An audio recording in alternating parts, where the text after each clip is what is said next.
அனைவருக்கும் காலை வணக்கம். போன அமர்வுல சந்திரபிரமணம் ஞாபகப்படுத்தினாப்புல விட்டு அதை இருந்து தாக்குறேன். இன்னும் அந்த வார்த்தைக்கு எனக்கு ஒரு இதெல்லாம் போச்சு. எப்படின்னா, நானு பெண்கள் கூட தான் அதிகமாக வேலை செஞ்சேன். மனைவி இறந்து கிடத்த 18 வருஷம் ஆச்சு. அந்த வார்த்தை என்னன்னு எனக்கு இது வரைக்கும் தெரியல. இந்த சந்திரபிரமணம் ஞாபகப்படுத்துறதுனால முதல்ல அதை ஆரம்பிச்சு போட்டு மற்ற ஒரு காதலர் தினம் ஒவ்வொரு ஆண்டும் பிப்ரவரி 14ஆம் தேதி உலகம் முழுவதும் காதலர் தினம் கொண்டாடப்படுகிறது. இது அன்பையும் காதலையும் வெளிப்படுத்தும் ஒரு அழகான நாளாக கருதப்படுகிறது. இந்த நாள் கிபி 3ஆம் நூற்றாண்டில் வாழ்ந்த புனிதர் வேலண்டைன் என்பவர் நினைவாக கொண்டாடப்படுகிறது. காதலருக்கு ரகசியம் திருமணம் செய்து வைத்ததற்காக உயிர் நீத்தார். தங்களுக்கு பிடித்தமானவர்களுக்கு வாழ்த்தட்டைகள், பூக்கள், முக்கியமாக சிகப்பு ரோஜா, இனிப்புகள் மற்றும் பரிசுகளை வழங்கி மக்கள் தங்கள் அன்பை பகிர்ந்து கொள்கிறார். இது ஒவ்வொரு காதலருக்கும் காதலுக்கு நாளாக மட்டுமன்றி தற்போதும் நண்பர்கள் மற்றும் குடும்பத்தினரிடையே தங்கள் அன்பை பகிர்ந்து கொள்கிறார்கள். இந்த வாரம் முழுவதும் காதல் வாரம் என்று அழைக்கப்படுகிறது. ரோஜா தினம் முன்மொழியும், அதாவது 14ஆம் தேதி ரோஜா பூ தினம்னு காதலத்தோட ரோஜா தினம்னு அன்னைக்கு ரோஜா பூ அதிகமாக இதாகுது.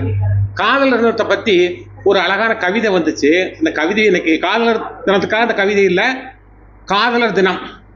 தன் காதல் சொல்லி ஏற்கப்படும் தருணத்தில் 7 ஜென்ம பலன்களையும் எட்டி பிடித்து விட்டதாய் தனக்குத்தானே கர்வம் கொள்ளும் தினம்.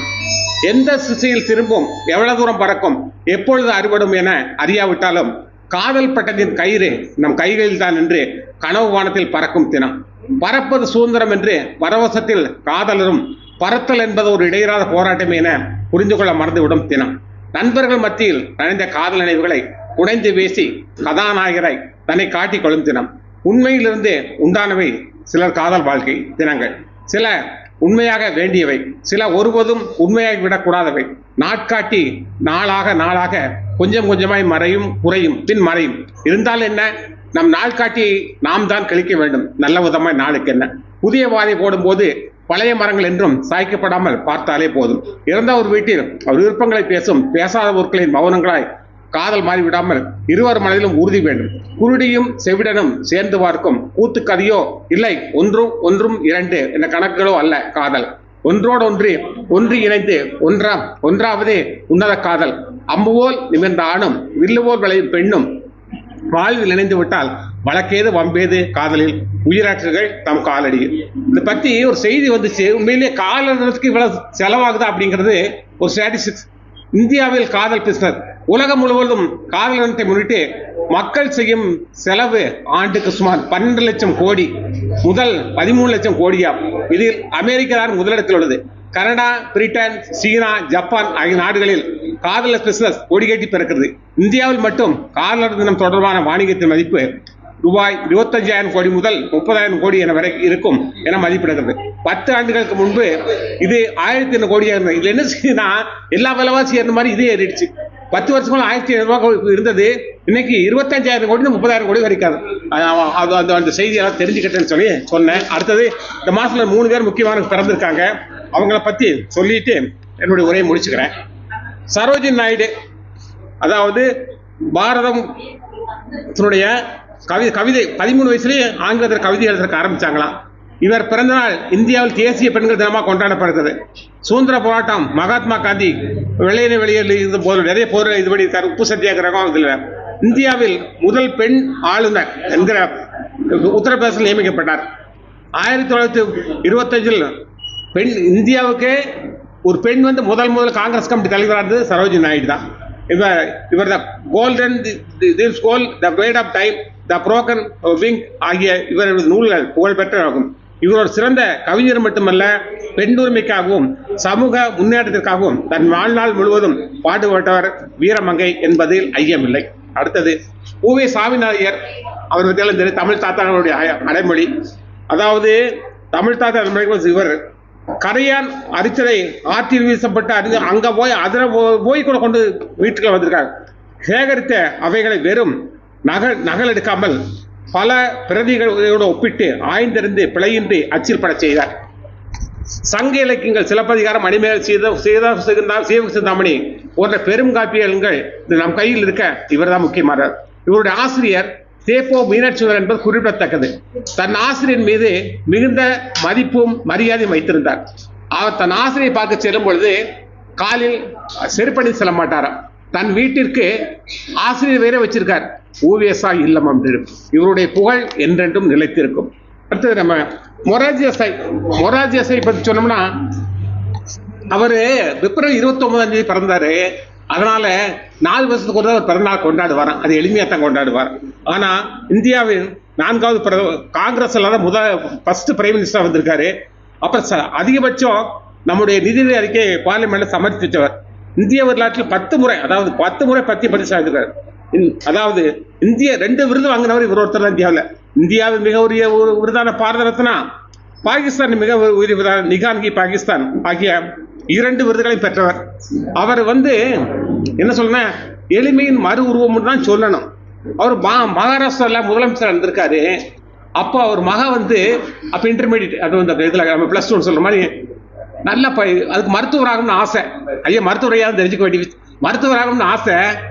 ஆனா மார்க்கு குறைஞ்சிருக்கான். அது சொல்லி அப்பா நல்லா எழுதியிருக்கேன்ப்பா, மறு ரீவேல்யூஷன் போட்டா நான் கண்டிப்பா அதிக மார்க் வரும்பா அப்படின்னு சொல்ல. அம்மா நீ சொல்றது வாஸ்தவம், ஆனா ரீவேல்யூஷன் போட்டு நீ மார்க்கே வாங்கி மெடிக்கல்ல சேர்ந்தீங்கன்னா ஒரு முதலமைச்சர் மகளுக்காக சலுகை காட்டிட்டாங்கன்னு சொல்லுவாங்க அப்படின்னு சொல்லி அந்த பொண்ணு மாடியிலிருந்து குதிச்சு தற்கொலை பண்ணிடுச்சா. அப்போ அதுக்கு ஆனா இறந்த அன்னைக்கும் ஆபீஸ் போன என் மகளுக்காக என்னுடைய மனசாட்சி விற்க முடியாது, அதனால மக்களுக்கு நியாயமா இருக்கணும் அப்படின்னு சொல்லிட்டு அந்த அளவுக்கு ரொம்ப நேர்மையானவர். அதே மாதிரி மகாராஷ்டிராவில் சர்க்கஸ் திறந்து வைக்க போயிருக்காரு. அப்ப கூட யாருமே இல்லை, இவரு டிரைவர் மட்டும். போன உடனே சர்க்கஸ்ல அழைப்பதில் இருந்தா தான் உள்ள விடுவோம்னு சொன்னோடனே டிரைவர் ஒன்றும் பேசாம வா அப்படின்னு சொல்லிட்டு நேராக வீட்டுக்கு போய் திரும்ப அழைப்பதில் எடுத்துட்டு காமிச்சிட்டு உள்ள போனான். அவன் சர்க்கஸ் கிடையாது, ரொம்ப லேட் ஆயிடுச்சு. இல்ல அழைப்பு இல்லாம உள்ள விடுவாங்க, அவன் கடமை செஞ்சான், அந்த கடமைக்கு நான் இடையூறு கூடாதுல அப்படின்னு சொல்லிட்டு இந்த மாதிரி ரொம்ப ஒரு நேர்மையான எளிமையான ஒரு பிரதமர் இருந்தார் அப்படிங்கிறது நமக்கெல்லாம் பெருமை தரக்கூடிய விஷயம். வாய்ப்புக்கு நன்றி கூறி விடைபெறுவேன். நன்றி. நன்றி. என் பேர் சூகா ஹரியன். நான் 6ஆம் வகுப்பு படித்தேன். இருக்கிற நகர் முதலெடுத்தெல்லாம் ஆதிபகவன் உலகே உலகு மற்றதனால் 1000 பயணிகள் வாழ்வறிவன் நட்டா தொல்லாரணி அல்விசரின் நாம் ஆழ்ந்தது சென்றால் நினைவுகள் இங்கு வல்லார் எந்த வேண்டாமல் தரணி செல்வதை ஆண்டுகள் வேண்டை இஸ்ரேலின் சேதாயவன் ஒரு செல்பு உட்பந்தார் நாட்டை ஒருவேளை நான் விட்டான் ஒருவேளை நான் ஒய்தி ஒருக்க நிலநின்றால் நீடு வருவ தன்னைத்தான் தினங்காக காவாக தன்னையை கொள்ளும் சிடம் நீரின்றி அமையாத நீ அழைக்கும் வாணினவர்களுக்கு ஆணின் உலகம் ஆகி வருவதாத அந்த மீனுடன் பார்த்து நன்றி வருவது நன்று நன்றது அன்றே வருவது நன்று.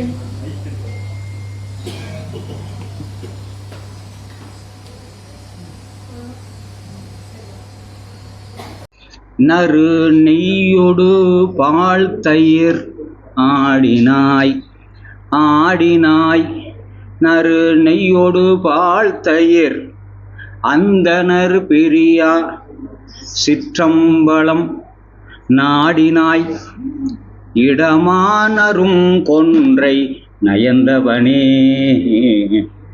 பாடினாய் மறையொடு பல்கீதமும் பனிக்கொடை பனிக்கால் கதிர் வெண் திங்கள் சூடினாய் அருளாய் எம் தொல்வினையே. இது சிதம்பரத்தில் நாவுக்கரசர் பாடினதுங்க. இன்னைக்கு நம்முடைய உலகம் முழுவதும் தமிழ் மக்கள் எங்கெங்கே இருக்கிறார்களோ அங்கெல்லாம் மகா சிவராத்திரி கொண்டாடப்பட்டு வருகிறது. 5 அம்பலங்கள், பஞ்சாட்சரம் என்று சொல்லக்கூடிய 5 எழுத்து நம சிவாயா சிவாய நம, பஞ்சாட்சரம் 5 எழுத்து மந்திரம், 5 அம்பலம், சப்த விடங்க தலங்கள், அஷ்டவீர அட்டத்தலங்கள்னு சொல்லி சிவனுடைய பெருமையை பேசக்கூடிய நாள் இந்த நாள். எல்லா கோயில்களிலும் இன்னைக்கு நாட்டியாஞ்சலி மிக சிறப்பாக இருக்கும். அதில் சிதம்பரத்தில் கனக சபை அல்லது பொற்சபை, அங்கே இறைவன் ஆனந்த தாண்டவம் ஆடியிருக்கிறார். மதுரையில் வெள்ளி அம்பலம், அங்கே ஒரு அரசனுக்காக கால் மாறி ஆடியிருக்கிறார். திருநெல்வேலி தாமிர சபை, அந்த இது. அடுத்தது திருக்குற்றாலம், திரு சித்திர சபை, திரு ஆலங்காடு, ரத்தின சபை, அங்கே ஊர்த்தாண்டவம் என்று சொல்லி இன்றைக்கு இறைவனுக்கு ஒரு நாள் ராத்திரி சிவராத்திரி, அம்பிகைக்கு 9 நாள் ராத்திரி நவராத்திரி. அதில் ஒரு நாள் சேர்த்து விஜயதசமியும் சேர்த்து நம்ம கர்நாடக அரசு அதையும் சேர்த்து தசராத் என்று சொல்லக்கூடிய 10 இரவுகளாக கொண்டாடிட்டு இருக்காங்க. அதனால் அந்த நல்ல நாளை நினைவு வைத்துட்டு இது இந்த புத்தகம் ஒரு 15 ஆண்டுகள் மேலே போட்டனாங்க. பெருசாக இருந்து சின்ன சின்னதாக குறைஞ்சி போய் போச்சுங்க. புத்தகம் பெருசாக இருந்தது, நீளமாக குறைஞ்சி போச்சு. நம்ம இவ்வளவு வயதில் குழந்தைன பிறகு நான் பெரிய ஆளர்கள் குறுகி போகிற மாதிரி. இந்த புஸ்தகம் பெருசாக இருந்தது, இதுவும் அப்படி. இதுக்கு பேர் ஊருமுலாவுன்னு சொல்லி, இது 2010 நான் பணி நிறைவு பெற்ற பிறகு இது எழுதின புத்தகம், முதல் கவிதை புத்தகம். காதல் கவிதையில் இதில் நிறைய இருக்கு, எல்லாத்துலேயும் மனசெல்லாம் நிறைய இருக்குதுங்க. அதில் ஒரு பாட்டுங்க, அதில் இன்னைக்கு திருவண்ணாமலையில் நான் ஒரு 20 கிரிவலம் பண்ணியிருக்கிறேங்க. ஒரு 3 மகா ஜோதி பார்த்துருக்குறேன். அங்கே உட்காந்துட்டு இருக்கும்போது திடீர்னு தூக்கம் வந்தது. ஒரு செவத்துக்கடியை சாஞ்சி உட்காந்துட்டு, முதல் நாளில் படுக்கிறதுக்கெல்லாம் இடம் தெரியாதுங்க. அங்கே உட்காந்துட்டே ஒரு யோசனை ஒன்று, அருணாச்சலம் போகணும் நம் அண்ணாமலை நாதர் அருளாட்சி புரிகின்ற அருணாச்சலம் போகணும். அங்கே எதுக்கு போகணும்? கார்த்திகை விளக்கினை கணக்கிலா கூட்டம் கண்டு மகிழ்ந்திட அருணாச்சலம் போகணும் நம் அண்ணாமலை நாதர் அருளாட்சி புரிகின்ற அருணாச்சலம் போகணும். பௌர்ணமி நாளில் திருநீறு பூசி பக்தர்கள் கூட்டம் அரகர முழங்கும் அத்தகு காட்சியை நாமும் கண்டிட அருணாச்சலம் போகணும். இன்னைக்குங்க மாசி திங்கள் அட்டமி நாளில் சிவ சிவ என்றே சிவராத்திரி கண்டிட அருணாச்சலம் போகணும் நம் அண்ணாமலை நாதர் அருளாட்சி புரிகின்ற அருணாச்சலம். இந்த 3 காரணங்களுக்காக அண்ணாமலைக்கு போகணும் என்று சொல்லி இந்த பாடல் 1992ஆம் ஆண்டு பிப்ரவரி 28ஆம் நாள் திருவண்ணாமலை யாத்திரையின் போது எழுதியது. கணக்கு இல்லாமல் ஒரு கணக்கு வழக்கு இல்லாமல் ஒரு வேலையில் செய்கிறது இல்லைங்க. அப்புறம் 2008ஆம் ஆண்டு திருவாரூரில் போய் சுனாமி வந்தபோது ஏற்கனவே சொல்லிட்டேன், அங்கே உட்கார்ந்துருந்தேன். அப்புறம் அப்போது அந்த திருவண்ணாமலையும் திருவாரூரையும் கனெக்ட் பண்ணி சின்னதாக ஒரு பாட்டு எழுதினேன். திருவாரூர் வீதியிலே தேரோடும் தெருக்களிலே ஒருவனாயு வந்த நாட்கள் ஒவ்வொன்றும் நல்ல நாட்கள், அருணையிலே நடந்த நாட்கள், நான் அன்பிலே திளைத்த நாட்கள், கருணையினால் அருணை ஆழ்வான் கணக்கின்றி கொடுத்த நாட்கள். கண்ணு கொஞ்சம் கம்மியாகி போச்சுங்க. கடலூரில் கண்ணு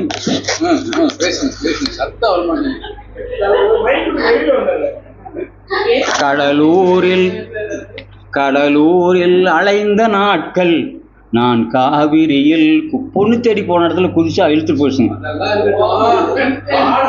கடலூரில் அலைந்த, எதுக்கு அலைஞ்சங்க? கடலூரில் அலைந்த நாட்கள், நான் காவிரியில் குதித்த நாட்கள், வடலூரில் வதிந்த நாட்கள், வசந்தமாய் மகிழ்ந்த நாட்கள், ஓடோடி கண்டு வந்தேன், ஒளி ஒளியாய் ஓடிச் சென்றான், வழி வழியாய் ஓடிச் சென்றேன், வான்வழியில் நிறைந்து நின்றான், களிவழிவாம் உள்ளம் கொண்டே கண்டவனை கண்டு மீண்டேன், திருவாரூர் வீதியிலே தேரோடும் தெருக்களிலே.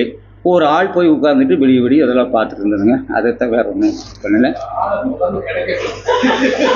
இந்த புத்தகத்தை இன்னும் நிறையா சேர்த்து வச்சீங்கன்னா 2ஆம் பதிப்பு போட்டு எல்லாத்துக்கும் ஒன்று கொடுத்துறது. ஆனால் எல்லாத்துக்கும் கொடுத்த காசெல்லாம் வேண்டாம்.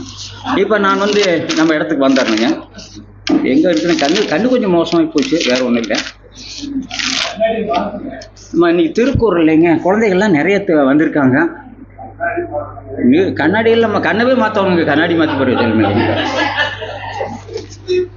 நான் இந்த மாதிரி குழந்தையா இருக்கிற போது திருக்குறள் ஒரே திருக்குறள் தெரியும். அது மத்தியான சாப்பாடு அரசாங்கம் போடுற போது அது சொல்லும் போது அப்படின்னு சொன்னா, பகுத்துண்டு பல்லுயிர் ஓம்புதல் நூலோர் தொகுத்தவற்றெல்லாம் தோலை, இப்படியே சொல்லிட்டு இருந்து என்னடா தொலைன்னு சொல்லிட்டு தமிழ் கல்லூரியில் போய் 1ஆம் ஆண்டு படிச்சதுக்கு பிறகு கூட அப்புறம் திருக்குறள் புத்தகத்தை அப்படியே எடுத்து பார்க்குற போது தொலையல்ல தலை எப்படி சாப்பிட்டு தொலைன்னு அவங்க சொல்லி நம்மளும் அது மாதிரி பகுத்துண்டு பல்லு எப்பேர் பட்டத்திற்கு பகுத்துண்டு பல்லுயிர் ஓம்புதல் நூலோர் தொகுத்தவற்றெல்லாம் தோலை கல்லூரியில் வச்சுக்கலாங்களா? அப்படிப்பட்ட காலமெல்லாம் போச்சு. இப்போ நாம தெரிந்து தெளிதல், ஒரு செயலை செய்கின்ற பொழுது ஆராய்ந்து தெளிதல்.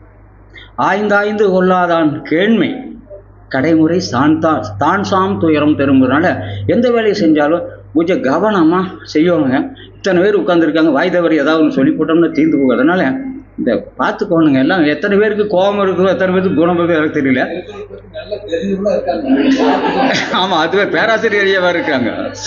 திருக்குறள்ல ஒன்று குணம் இருக்குதுங்க, ஒன்று குற்றம் இருக்குது. ரெண்டையும் நாடி பிடிச்சி பார்த்து திருவள்ளுவர் எழுதுறார்.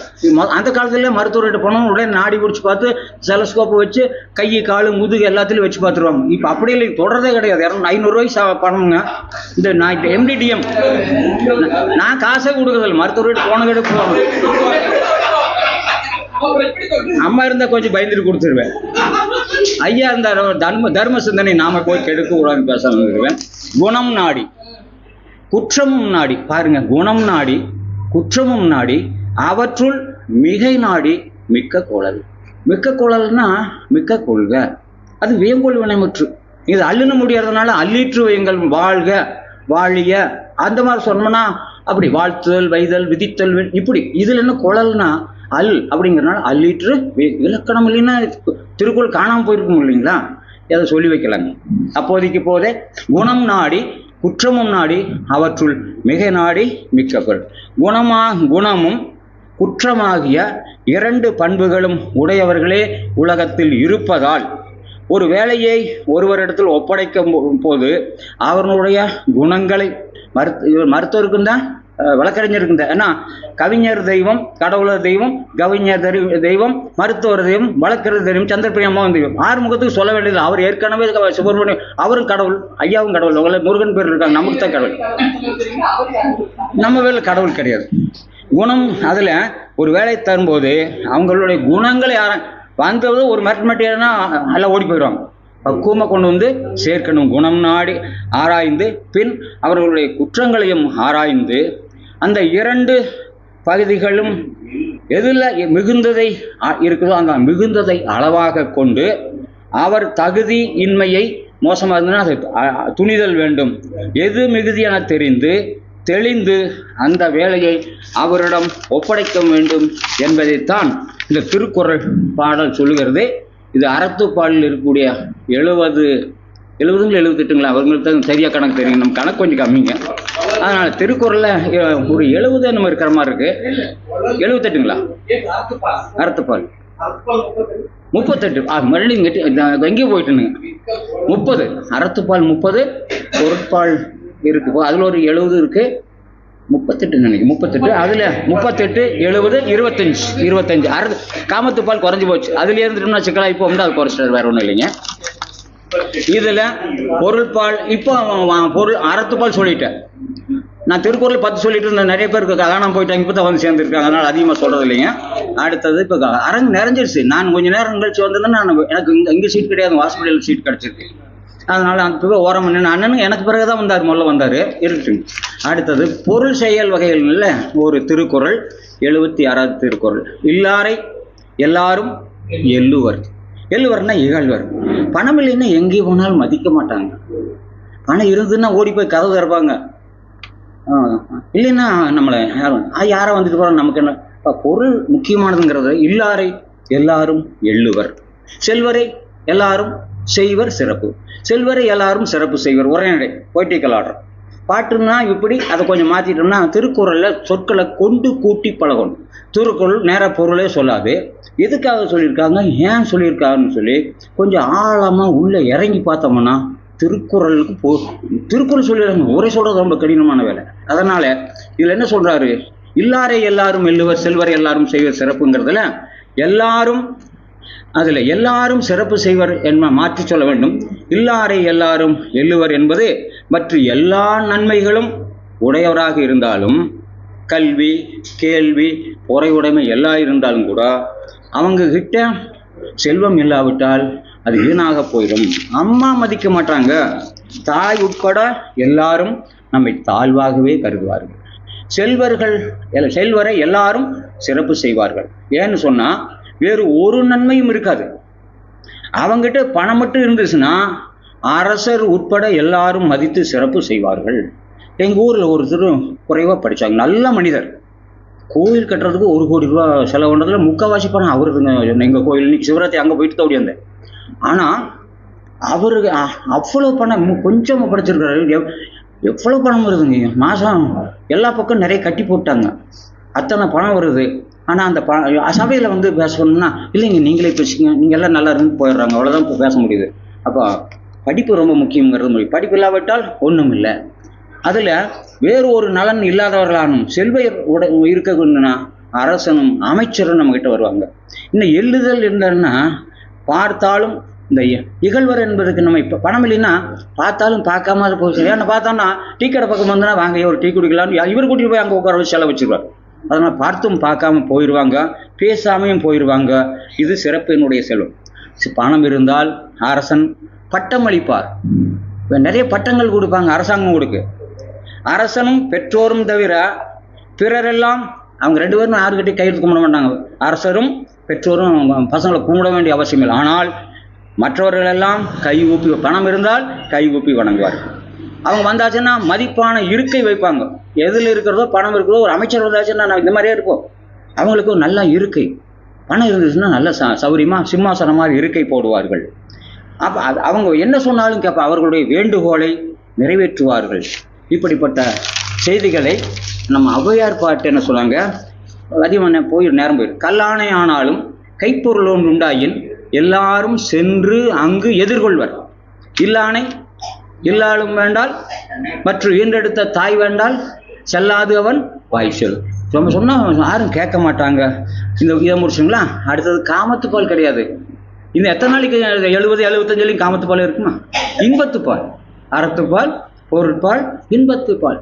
நினச்சிட்டே இருக்க. கல்யாணம் பண்ணும் போது என்ன மாதிரி இருந்தாங்க, இப்போ எப்படி இருக்கிறாங்க, என்னென்ன பேசுகிறாங்கிறதுல நினச்சி பார்க்குறோம். அது ஒரு இன்பம், இன்பத்துப்பால். அதில் என்ன சொல்கிறாங்கன்னா காதல் சிறப்பு உரைத்தல். ஐயா வேற காமத்துப்பால் நீந்தி இருக்கிறார். நான் ஏதாவது சொன்னால் டக்குன்னு பிடிச்சிடுறார். அதில் 113வது அதிகாரம், அதாவது தலைமகன் தன்னுடைய காதல் மிகுதியை சொல்லுதல் அல்லது தலைமகள் தன் காதல் மிகுதியை சொல்லுதல். 10 பாட்டில் தலைவன் ஒரு 5 பாட்டில் தன்னுடைய அன்பை அதிகமாக பேசுகிறான், தலைமகள் ஒரு 5 பேசுகிறாள். அதில் ஒரு பாட்டு பாலோடு தேன் கலந்தற்றே பனிமொழி வாழ் எயிறு ஊரிய நீர். வள்ளுவர் எவ்வளவு நுட்பமா வேலை பார்த்துருக்காரு. அவளுடைய வாயிலிருந்து பல்லிலிருந்து ஊறி வரக்கூடிய நீர் வாழ் எயிறு ஊரிய நீர் அப்படிங்கிறது பாலோடு தேன் கலந்ததை போல. அற்று ஓம உறுப்பு, இடையில ஓம உறுப்பு ஒன்று போட்டு அதுக்கு ஓமையனின்னு பெருங்க. பாலோடு தேன் 2 கலந்து பருகுனா எப்படி இருக்குமோ, இந்த பொண்ணு யாரு? பனிச்ச மொழி, மென்மையான மொழி. குடும்பத்துக்கு அப்படியாலும் வேணுங்க. அடிக்கிறது பிடிக்கிறது திட்டுறது எல்லாம் அப்படின்னா ஊருக்குள்ளே இருக்க முடியாது. அதனால் அப்படியாந்தது காரணமே பாதி பேருக்கு அப்படித்தான். எந்த வயசாக நீங்கள் பாதி பேர் வர்றது காரணம் இது இப்படி இருக்கக்கூடாதுன்னு எப்படி சொல்ல முடியும்? படித்த மொழியிலேயே நாங்கள் உட்கார முடியாதுங்க. பாலோடு தேன் கலந்துட்டே பனிமொழி வாழ் எயிரிய ஊரினர். பருகக்கூடிய பாலின் குறைந்த இனிமையும் பருகக்கூடாத தேனின் நிறைந்த இனிமையும் கலந்தால் பருகக்கூடிய சிறந்த இனிமை பெறப்படுவதால் வாழ் எயிறு ஊரிய நீர் என்று சொன்னார். பனித்த மொழி என்பது அன்மொழி தொகை. இலக்கணத்துக்குள்ள மன்னனை இருக்கிற விவகாரம் கெட்டு போகும்னு சொல்லி அதிகமாக சாப்பிட முடியாது இல்லைங்களா? ஒரு கரண்டி தானே சாப்பிடுவீங்க. 5 கரண்டி சாப்பிட்டு ஆஸ்பத்திரிக்கு வந்துடும். நம்மளுக்கு சக்கரை எவ்வளோ இருக்குன்னு பார்க்க வந்துட்டு பருகக்கூடாதுன்னா அதிகமாக பருகக்கூடாதுங்கிறது. நான் வந்திருக்கிறேன்னா நான் சும்மா வந்திருக்கிறேன்னு சொல்லி சொன்னேன். சும்மா வந்திருக்கேன்னு அர்த்தங்க. ஏதாவது ஒன்று வாங்கி உள்ளுக்கு வச்சுட்டு போகலான்ட்டு வர்றது அதை வில்லங்கத்தை நான் அடுத்தது இந்த திருக்குறள் வந்து நான் புட்டபர்த்தி சாய்பாபா கோயிலுக்கு போயிட்டு சென்னையில் வந்துட்டு அப்புறம் அதற்கு பிறகு அந்த செவ்வாடையெல்லாம் போட்டிருக்காங்களே அந்த கோயிலுக்கு வந்துட்டு செங்கற்பட்டு மாவட்டத்தில் ஏரி மாவட்டத்தில் வந்தேன். பெரிய மணல்காடாக இருந்தது. என்னங்கன்னு கேட்டேன். இது பாலாறுன்னு கேட்டாங்க. கேட்டால் தண்ணி மேலே ஒன்று மேலே வறண்டு கிடக்குது, இது பாலாறு. அதை பார்த்துட்டு வர்றதுக்குள்ளேயே ஒரு மனசுக்கு ஒரு மாதிரி ஆகி போச்சுங்க. உடனே நான் எழுதினேன், பாலாரும் தேனாரும் பாய்ந்து ஓடுதே அவள் பல்வரிசை சொல்லழகை பயின்ற. முடிச்சிடுறேன். பாலாரும் தேனாரும் பாய்ந்து ஓடுதே அவள் பல்வரிசை சொல்லழகை பயின்ற பான்மையாள் தாவும் மறை மான்கள் எல்லாம் தளர்ந்து நிற்குதே அந்த தாமரையால் சேர்வெளியை நாடி நிற்குதே கெண்டைகளை கண்களாக பெற்ற பின்னாலே அதோ பூங்குவளை தென்மலரால் நாணி நிற்கிறாள் பாலாரும் தேனாரும் பாய்ந்து ஓடுதே அதோ போகிறாள் என் அழகு தேவதை அந்த அழகில் கரைந்தே நான் நிமிர்ந்து நிற்கிறேன் செந்தூர பூவிழியால் சிரித்து செல்கிறாள் அவள் சென்ற பின்னாலும் அந்த நினைவு. போனது நல்லதா போச்சுங்க. நன்றி, வணக்கம்.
அம்மையே அப்பா ஒப்பில்லா மணியே அன்பினில் விளைந்த ஆரமுதே பொய்மையே பெருக்கி பொழுதினை சுருக்கும் புழுத்தலை புலையனேன் தனக்கு செம்மையே ஆய சிவபதம் அளித்த செல்வமே சிவபெருமானே இம்மையே உன்னை சிக்கன பிடித்தேன் எங்கெழுந்தருளுவதினியே.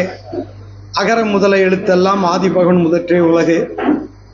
கூட்டத்தினுடைய தலைவர் மருத்துவர் ஐயா அவர்களே, இங்கே வருகை புரிந்திருக்கின்ற சான்றோர் பெருமக்களே, மாணவ மணிகளே, உங்கள் யாவருக்கும் என்னுடைய அன்பு கனிந்த வணக்கத்தை தெரிவித்துக் கொண்டு ஒரு 2 சம்பவத்தை சொல்லிக்கொண்டு அதன் பின்பு ஜென் கதையிலிருந்து ஒரு 3 கதையை சொல்ல விளைகிறேன். நான் இன்று இந்த கடந்த ஒரு 3 நாட்களாக ஜென் புத்தகத்தை படித்து கொண்டிருந்தேன். இன்று நான் எடுத்துக்கொண்ட தலைப்பே மறுவாசிப்பு, அப்புறம் அதுக்கு அடுத்து குழந்தைகளுக்கு சிறிய கதை. இதைத்தான் நான் எடுத்துக்கொண்டு வந்தேன். நம்முடைய மருத்துவர் ஐயா அவர்கள் இவர் சில சிறுகுறளையும் குழந்தைகளுக்கு தகவா சொல்லுவார்கள் என்று சொன்னபடியால் கடைசியில் ஒரு தன்மையான திருக்குறளை மட்டும் சொல்லி நிறைவு பெறுகிறேன். மிக சுருக்கமாக சொல்லி விடைபெற விளைகிறேன். அதாவது, நம்முடைய எல்லார் வீட்டிலும் புத்தகம் இருக்கும். சில புத்தகங்களை வாங்கி நாம் ஒரு முறை படித்து அப்படியே போட்டு விடுவோம். ஆனால் அதனை மீண்டும் மறுவாசிப்பு செய்ய வேண்டும். அப்படித்தான் நான் பல ஆண்டுகளுக்கு முன்னால் ஜென் புத்தகம் ஒன்றை வாங்கினேன். இது வாங்குவதற்கு ஒரு பெரிய சூழ்ச்சி, ஒரு பெரிய கதை உண்டு. ஒரு காலத்திலே நம்முடைய தமிழருவி மணியன் ஐயா அவருடைய பேச்சுக்கள், அவருடைய புத்தகங்கள் ஆகியவற்றை தொடர்ந்து படித்து கொண்டிருந்தேன். அப்பொழுது ஒரு கூடத்திலே சொன்னார், நீங்கள் ஜென் கதையை படிக்க வேண்டும், அதிலே பல நுட்பங்கள் இருக்கிறது என்று சொன்னார். சரி, நான் ஜென் கதையை படிப்பது எப்படி என்று தேடி மதுரையில் இருக்கக்கூடிய ஒரு அச்சகத்தை, பிரெயில் அச்சகத்தை தொடர்பு கொண்டு ஒரு புத்தகம் வாங்கினேன். அது நீங்கள் 100 ரூபாய் கொடுத்து வாங்கினால் நான் 700 ரூபாய் கொடுத்து அந்த புத்தகத்தை வாங்க வேண்டும். ஏனால் எங்களுடைய புத்தகம் அப்படி. ஒரு முறை படித்து அப்படியே விட்டுவிட்டேன். பிறகு ஒரு கட்டத்திலே தமிழரைய மணியன் ஐயா அவருடைய பேச்சு மிகவும் அருமையாக இருக்கும், எழுத்தும் அருமையாக இருக்கும். ஆனால் அவருடைய அரசியலிலே ஒரு குழப்பத்தை ஒரு முறை செய்தார். நான் உயிரோடு இருப்பதற்குள்ளாக திராவிட கட்சியினுடைய அந்த இயக்கத்தை ஒழித்துவிட்டு தான் நான் முடிப்பேன் என்று சொன்னார். அன்றிலிருந்து அவருடைய புத்தகம், பேச்சு எல்லாத்தையும் மூட்டையை கட்டி தூர தூக்கி போட்டு விட்டேன். இது ஒன்று. அதற்கடுத்து நம்முடைய மருத்துவர் ஐயா அவர்கள் போன முறை 48 வயதிலே நான் ராமலிங்க வள்ளலார் மடத்திற்கு சென்று நான் அதை இறைச்சி சாப்பிடுவதை விட்டுவிட்டேன் என்று குறிப்பிட்டார். இன்னொரு செய்தி நான் படித்தேன். அதாவது தந்தை பெரியார் அவர்கள் 1925 ஆண்டு மே மாதம் 2ஆம் தேதி ஒரு பத்திரிகையை துவங்கினார். அந்த பத்திரிகையிலே வள்ளலாரை பற்றி மிகவும் அழகாகவும் பாராட்டியும் இந்த பகுத்தறிவு சிந்தனை குறித்தெல்லாம் அவர் எழுதி வந்தார். ஒரு முறை அவரும் வடலூருக்கு வந்து அந்த வள்ளலார் மடத்திற்கு செல்ல வேண்டும் என்று வந்தார். எல்லாரும் அவரை இந்த கும்ப மரியாதையோடு அழைத்து கொண்டு சென்றார்கள். அவரும் சென்று கொண்டே இருந்தார். ஒரு குறிப்பிட்ட இடம் வந்த பிறகு அவர் செல்ல மறுத்து விட்டார். எல்லாரும், ஐயா ஏன் நின்று விட்டீர்கள் என்று கேட்டார்கள். அதற்கு அவர் சொன்னார், அங்கு என்ன எழுதி போட்டு இருக்கிறது என்று பாருங்கள் என்று கேட்டார். இங்கு இறைச்சி சாப்பிடாதவர்கள் உள்ளே வர வேண்டும் என்று எழுத போட்டிருக்கிறது என்று சொன்னார்கள் அவர்கள். உடனே சொன்னார், நான் இந்த இடத்தை விட்டு ஒரு அடி நகர்ந்து உள்ளே வரமாட்டேன் என்று சொன்னார். எல்லாரும் சொன்னார்கள், நிறைய பேர் சொல்லுகிறார்கள், மினிஸ்டர், போக்குவரத்து மந்திரி எல்லாரும் வந்துவிட்டு தானே போகிறார்கள் என்று சொன்னார். அவர் சொன்னார், நான் அப்படி செய்ய மாட்டேன் என்று சொல்லி உள்ளே நுழையாமல் வந்துவிட்டு இறுதி வரை அந்த இறைச்சி சாப்பிட்டு கொண்டிருந்தார். ஒரு முறை திருக்குறளுக்கு 2 இடத்திலே அவர் மகாநாடு நடத்தினார். ஈரோட்டிலும் சென்னையிலும் தந்தை பெரியார் அவர்கள் நடத்தினார்கள். அப்பொழுது ஒரு சிலர் சென்று சொன்னார்கள், ஐயா நீங்கள் திருக்குறளுக்கு மகாநாடு நடத்துகிறீர்கள், அதில் இருக்கக்கூடிய எல்லாவற்றையும் நம்மால் கடைபிடிக்க முடியுமா என்று கேட்டார்கள். அதற்கு ஒரு அழகான விடையை சொன்னார்கள். நீங்கள் ஒரு கடைக்கு செல்கிறீர்கள், நிறைய சுற்றி பார்த்து நிறைய பொருள்களை வாங்குகிறீர்கள், பொருள்களை பார்க்கிறீர்கள். ஆனால் வெளியே வருகின்ற பொழுது உங்களுக்கு எது தேவையோ அந்த பொருளை மட்டும்தான் வாங்கி கொண்டு வீட்டிற்கு வருவீர்கள். அதுபோல் இருக்கிற நூல்களிலே திருக்குறள் ஒன்றுதான் தமிழருக்கு பகுத்தறிவையும் ஒரு சமய மற்ற ஒரு உயர்வு தாழ்வில்லாமல் போதிக்கக்கூடிய நூல். அந்த புத்தகத்திலே இருந்து உங்களுக்கு எது தேவையோ அதை எடுத்துக்கொள்ளுங்கள் என்று சொன்னார். அப்படிப்பட்ட 2 செய்திகளையும் சொல்லிவிட்டு இனி ஜென் கதைக்குள் வருகிறேன். ஜென் கதை என்பது புத்த மதத்திலிருந்து பிரிந்த ஒரு பிரிவு. அதை சொல்லுகிறார்கள், இது ஒரு மதமும் இல்லை, தத்துவம் இல்லை என்று சொல்கிறார்கள். நான் பேசுகின்ற நூலை எழுதியவர் R.C. சம்பத் அவர்கள். ஏனென்றால் எந்த கூடத்திலே பேசினாலும் நான் எதிலே இருந்து பேசுகிறேன் என்கின்ற அந்த செய்தியை சொல்லிவிட்டு தான் பேசுவேன். இதில் R.C. சம்பத் அவர்கள் எழுதிய அந்த ஜென் புத்தகம், அதில் 73 கதை தான் என்னிடத்தில் இருந்தது. இந்த 3-4 நாட்களாக படித்தது பிரச்சனை இல்லை, எந்த கதையை இங்கே சொல்லுவதென்று தேர்ந்தெடுப்பதிலே மிகப்பெரிய குழப்பம். இருந்தாலும் ஒரு வாராக ஒரு 5 கதையை எடுத்துக்கொண்டு வந்தேன். அதில் 2 கதையை விட்டு விடுகிறேன். 3 கதையை மட்டும் சொல்லி சுருக்கமாக நிறைவு செய்ய விளைகிறேன். அதிலே ஜென் என்பது ஒரு தியானம். நம்முடைய நாட்டிலே தியானம் என்று சொல்கிறோம். ஜப்பான் நாட்டிலே அது ஜென் என்று குறிப்பிடுகிறார்கள். அதிலே சொல்லுகிறார்கள், உன்னை யார் உருவாக்கினார்கள்? யாரும் இல்லை. அப்படி என்றால் நீதான் உன்னை உருவாக்கி கொண்டிருக்கிறாய் என்கின்ற இந்த தத்துவத்திலே இருந்துதான் ஜென் தோங்குகிறது என்று சொல்லுகிறார்கள். சரி, இனி கதைக்குள் வந்து விடுகிறேன். ஒரு ஜப்பான் நாட்டிலே கியூட்டா என்கின்ற ஒரு தீவு இருக்கிறது. அந்த தீவிலே கீஜு என்கின்ற ஒரு பெரிய மகான் துறவி இருக்கிறார். அந்த துறவி தான் அந்த மடத்திலே இருக்கக்கூடிய பெரிய மடத்திலே இருக்கக்கூடிய தலைமை குருவாகவும் இருக்கிறார். ஒரு நாள் அந்த சீடரை அந்த கியோட்டோ தீவிலே இருக்கக்கூடிய ஒரு ஆளுநர் அவரை பார்க்க வேண்டும் என்று வருகிறார். வந்த உடனே அவருக்கு அங்கே இருக்கக்கூடிய உதவியாளரிடத்திலே சீடரிடத்திலே ஒரு விசிட்டிங் கார்டு என்று சொல்கிற ஒன்றை கொடுத்து, உங்களுடைய குருவை நான் பார்க்க வேண்டும், இதை கொண்டு போய் கொடு என்று சொல்கிறார்கள். உடனே அந்த சீடன் கொண்டு போய் குருவிடம் கொடுக்கிறான். குரு அந்த கார்டை வாங்கி மேலும் கீழும் பார்த்து விட்டு உடனே அந்த கார்டை தூக்கி வீசுகிறார். வீசி எறிந்துவிட்டு, அந்த பயலை போச்சொல், அவனிடத்திலே நான் உதவி பெறக்கூடியது ஒன்றுமில்லை என்று சொல்லிவிடுகிறார் கீசு என்கின்ற மகான். உடனே அந்த உதவியாளர் அந்த கார்டை எடுத்துக்கொண்டு வெளியே வந்து பணிவாக அந்த ஆளுநரிடத்திலே கியோட்டோ ஆளுநரிடத்திலே சொல்லுகிறார், ஐயா சம்பவம் இப்படி நடந்து விட்டது, இந்தாருங்கள் கார்டு என்று கொடுத்த உடனே அவர் அந்த கார்டை வாங்கி தன் சட்டை பையில இருக்கக்கூடிய பெண்ணை எடுத்து அந்த ஆளுநர் என்கின்றது அனைத்தையும் அடித்துவிட்டு அவர் பேரை மட்டும் கொடுத்து, தம்பி இதை கொண்டு போய் மீண்டும் குருவிடம் கொடு என்று சொல்கிறார்கள். உடனே அந்த சீடன் தயங்கி வந்து குருவிடம் கொடுக்கிறான். குரு அந்த கார்டை வாங்கி பார்த்துவிட்டு, ஓ கிட்டுக்காதியா வந்திருக்கிறான், அவனை வரச்சொல், நான் பார்க்க வேண்டும் என்று சொல்லி அனுப்புகிறார். இந்த கதையிலிருந்து நாம் தெரிந்து கொள்வது,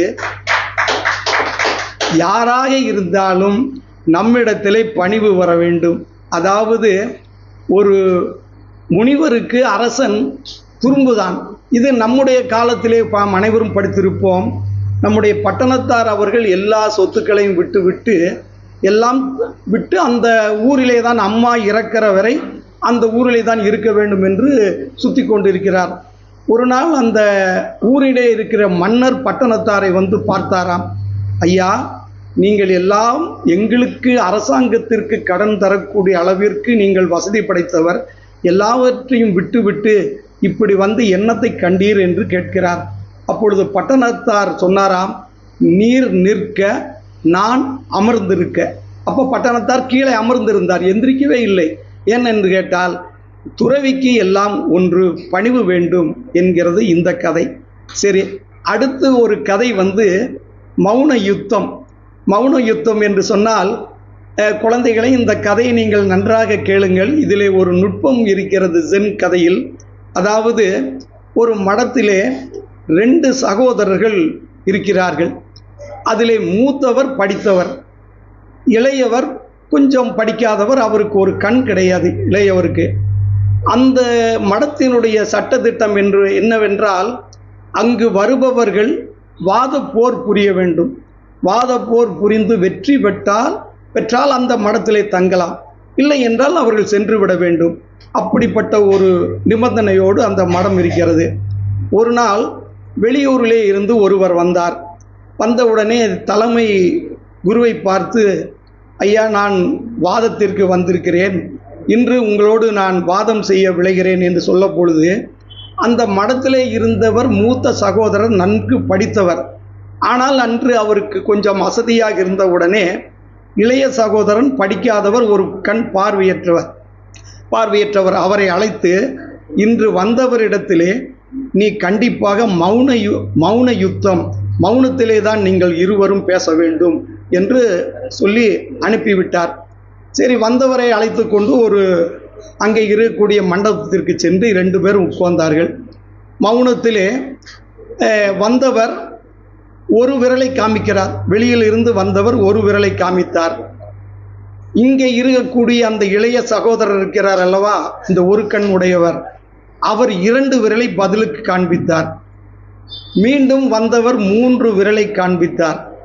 இவர் தன்னுடைய கையை மடக்கி அவருடைய முகத்தில் குத்துவதற்காக கையை ஓங்கினார்.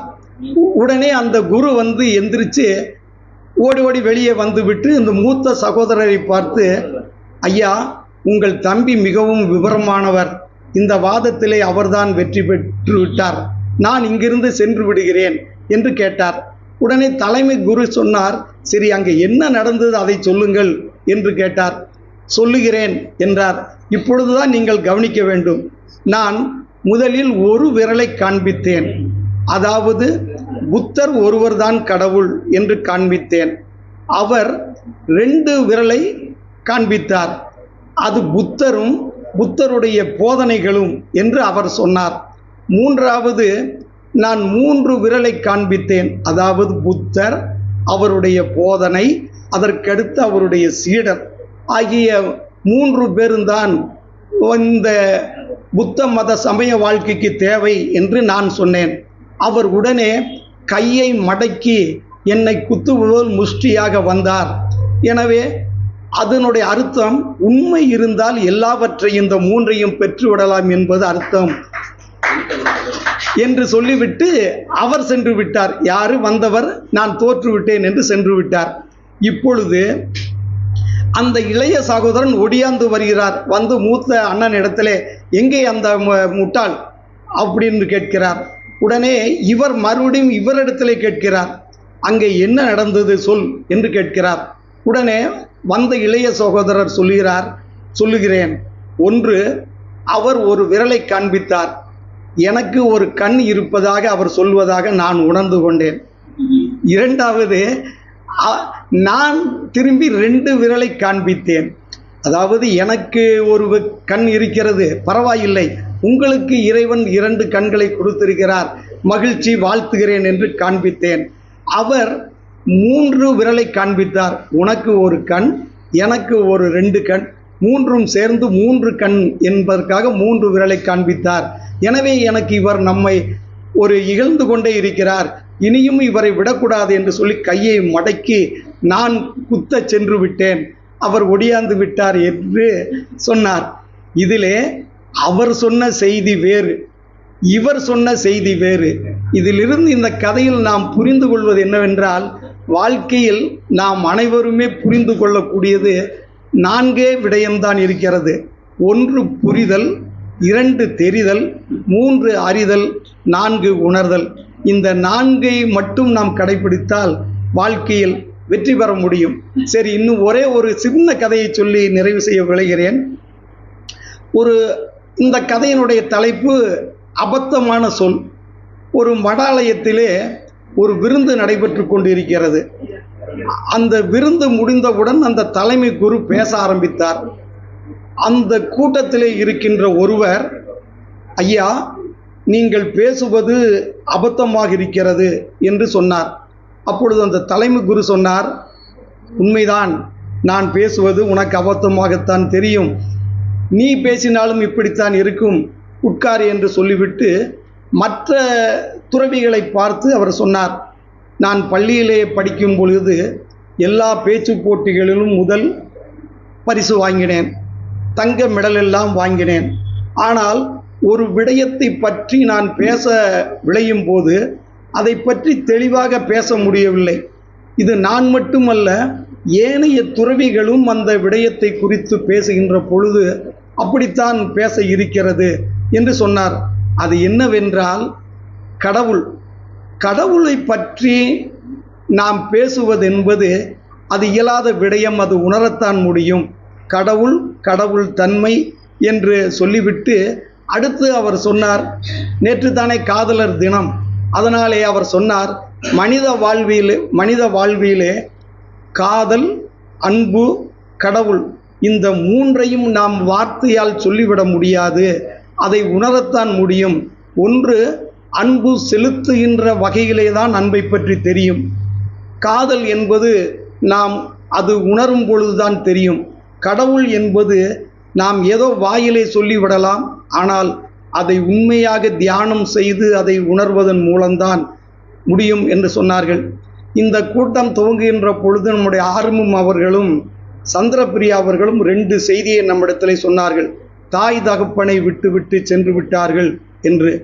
அதற்கு ஒரே ஒரு காரணம், வெளிநாட்டிலே தமிழ்நாட்டைச் சேர்ந்த ஒரு மிகப்பெரிய ஒரு அறிஞர் வெளிநாட்டுக்கு சென்றாராம்.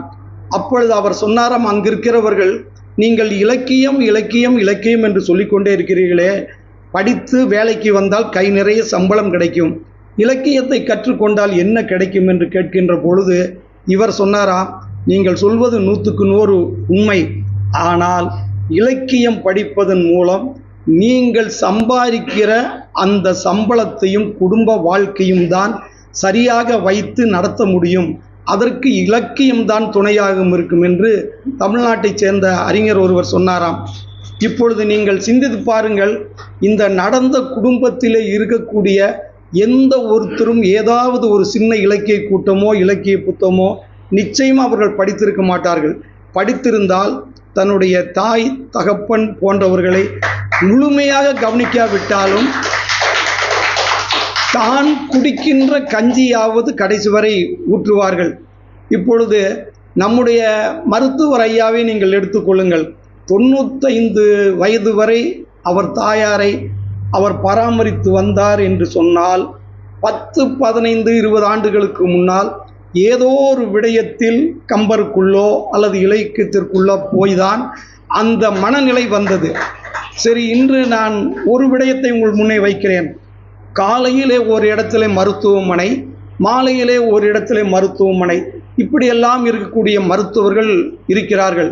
அப்படி இருந்தும் அதிலே வருமானம் வரும் என்று தெரிந்தும் கூட நம்முடைய ஐயா அவர்கள் 2 மணி நேரம் 3 மணி நேரம் என்னுடைய புத்தக விழா நான் வெளியிடுகின்ற பொழுது கிட்டத்தட்ட என்னுடைய அருகிலேயே 2.5 மணி நேரம் செலவு செய்தார். நான் அன்று புத்தகம் எழுதி வெளியிட்டதை கூட நான் பெருமையாக நினைக்கவில்லை. எப்படி ஒரு மருத்துவருக்கு இந்த சிந்தனை வருகிறது என்று நான் சிந்திக்க ஆரம்பித்தேன். அதுதான் அந்த இலக்கியம்தான் அந்த சிந்தனையை கொண்டு வந்த காரணத்தினால்தான் தொடர்பே இல்லாத எங்கேயோ படித்த குழந்தைகளை, அரசு பள்ளியில் இருக்கின்ற குழந்தைகளை அழைத்து ஒவ்வொரு கூட்டத்திலையும் திருக்குறளை சொல்ல சொல்லி மீண்டும் அவர்களுக்கு பரிசு கொடுத்து ஊக்குவிக்கிறது என்று சொன்னால் இலக்கியம் மட்டும்தான் நம்மளை மனிதனாக மாற்ற முடியும், பல சிந்தனைகளை நம்மளுக்கு தர முடியும் என்று சொல்லிவிட்டு நான் மருத்துவர் ஐயா சொன்னதனால் நான் இந்த ஒரே தன்மையான குறளை சொல்லி விடைபெறுகிறேன். திருக்குறளிலே ஒரே தன்மையான குறள்கள் அறத்துப்பாலிலே இருந்து காமத்துப்பால் வரை எழுதியிருக்கிறார். அதாவது கதம் காத்து கற்று அடங்கல் ஆற்றுவான் செவ்வி அறம் பார்க்கும் ஆற்றின் நுழைந்து, இது அடக்க உடைமையில. அதாவது நீங்கள் கோபம் இல்லாமல் கற்க வேண்டியவற்றை கற்று நீங்கள் அமைதியாக அந்த வழிப்படி சென்றால் அறக்கடவுள் உங்களை தேடி வரும் என்று சொல்கிறார். அதற்கடுத்தது வெகுளாமை என்கின்ற அதிகாரத்தில் சொல்கிறார், உள்ளுவதெல்லாம் உடனெய்து உள்ளத்தால் உள்ளான் வெகுளி எனின் என்று வெகுளாமையில் சொல்கிறார். நீங்கள் நினைப்பதையெல்லாம் கோபம் இல்லாமல் நீங்கள் நினைத்தால் அந்த அறக்கடவுள் உங்களை தேடி வரும். உள்ளுவதெல்லாம் உடனெய்து உள்ளத்தால் உள்ளான் வெகுளி எனின். சரி, இனி அதற்கெடுத்து பொச்சாவாமை 54வது அதிகாரத்திலே ஒரு குறள் சொல்லுகிறார். உள்ளியது எய்தல் எளிது மண் மட்டும்தான் உள்ளியது உள்ளப்பெறின். நீங்கள் நினைப்பதையெல்லாம் சோர்வு இல்லாமல் நினைத்தால் நீங்கள் நிச்சயம் அடைய முடியும் என்று சொல்கிறார். ஊக்கம் உடைமையில் பேசுகிறார். ஆக்கம் அதிர்வினாய் செல்லும் அசைவிலா ஊக்கம் உடையான் உலை. சரி, அதற்கெடுத்தது நீங்கள் 103வது அதிகாரத்திலே ஒரு குறளிலே பேசுகிறார். ஒரு ஆழ்வினையும் ஆன்ற அறிவும் என இரண்டில் நீள்வினையால் நீளும் குடி என்று சொன்னவர் அதிலே தான் நான் சொல்கிறார். சூழாமல் தானே முடிவெய்து தம் குடியை தாழாது முயற்றுபவர்.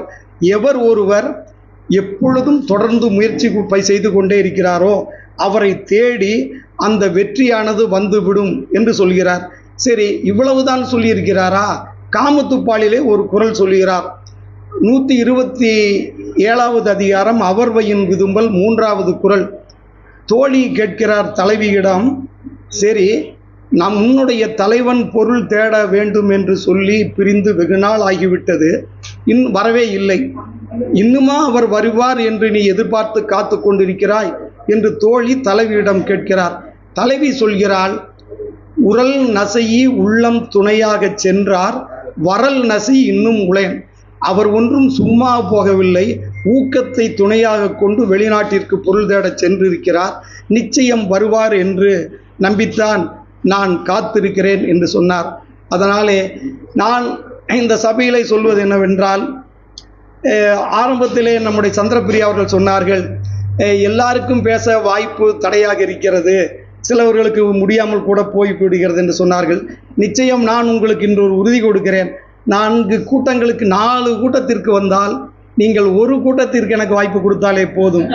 காரணம், நான் தொடர்ந்து நூல் காஞ்சி போன்ற யூடியூப் சேனலிலே பேசி வருகிறேன்.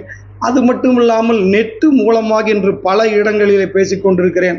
அண்மையிலே நடந்த ஒரு சம்பவத்தை இங்கே இருக்கக்கூடிய மாணவ மாணவிகளுக்காக சொல்ல விளைகிறேன். பல்லடத்திலே கடந்த மாதம் 9ஆம் தேதி என்னை ஒரு திருவள்ளுவர் குரலுக்காக பேச அழைத்திருந்தார்கள். என்னிடத்திலே ஒரு சின்ன ஆசை உண்டு. எல்லாரும் வீட்டிற்கு வந்து பைக்கிலே கூட்டிக் கொண்டு போகிறார்கள், பைக்கிலே கொண்டாந்து இறக்கி விடுகிறார்கள். என்று நம்மை காரிலே வந்து பேசுவதற்காக அழைத்து கொண்டு செல்வார்கள் என்கின்ற ஆசை என்னிடத்திலும் இருந்தது. வாழ்க்கையிலே உயர்வை பற்றி எண்ணுவது ஒன்றும் தவறில்லையே.